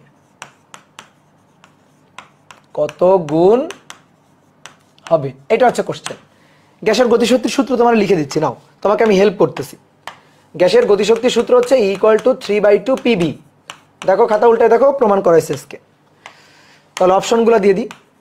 অপশন হচ্ছে 2, অপশন হচ্ছে √2, অপশন হচ্ছে 4, আর ধরো ভদ্রতার খাতিরে দিলাম নো চেঞ্জ। ঠিক আছে, তাহলে কি হবে বলো? এই যে আবারও এইটা আগে আনসার বলে দিছে যে ইফতিবা মুসরাত না কি জানো, নো চেঞ্জ। হ্যাঁ ঠিক আছে, এবার তাহলে ভালোই বলছো, নো চেঞ্জ। কেন নো চেঞ্জ? কেন? পি দ্বিগুণ করলে ই দ্বিগুণ হবে না? পি দ্বিগুণ করলে ই দ্বিগুণ হবে না বলো? পি যদি দ্বিগুণ করা হয়, পি দ্বিগুণ ই দ্বিগুণ হবে না? না, হবে না। কেন? ওই যে একই কথা, সমষ্ণ প্রক্রিয়া। তাহলে সমষ্ণ প্রক্রিয়া মানে টি কনস্ট্যান্ট। টি কনস্ট্যান্ট হলে বয়েলের সূত্র পিবি ইকুয়াল টু কনস্ট্যান্ট, বা এভাবেও বলা যায় PB equal to nRT. T constant মানে এনআরটি, পুরো জিনিসটাই কনস্ট্যান্ট, ধ্রুবক। তাহলে পিভি ধ্রুবক, চাপ দ্বিগুণ করছে সমস্যা নেই, চাপ দ্বিগুণ করলে আয়তন অর্ধেক হয়ে যাবে। আলটিমেটলি পিভি কনস্ট্যান্ট থাকবে, ই একই থাকবে। তাহলে অতএব ই একই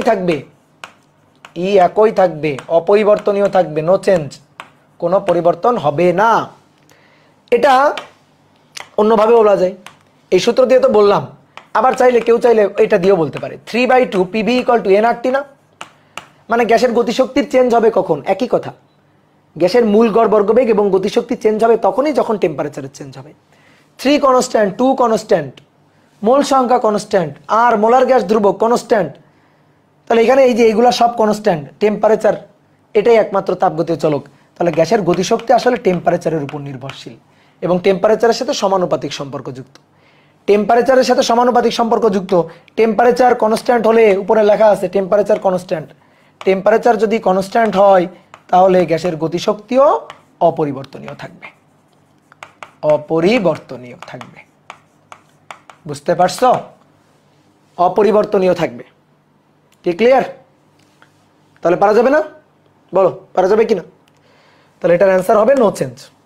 তাহলে নাও লাস্ট এই কোশ্চেনের অ্যান্সার তোমরা দিবা, যে যে পারবে তার তার ছুটি। হ্যাঁ, 4 নম্বর, সমচাপে সমচাপে আয়তন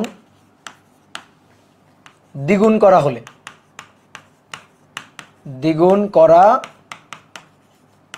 হলে গ্যাসের গতিশক্তি কত গুণ?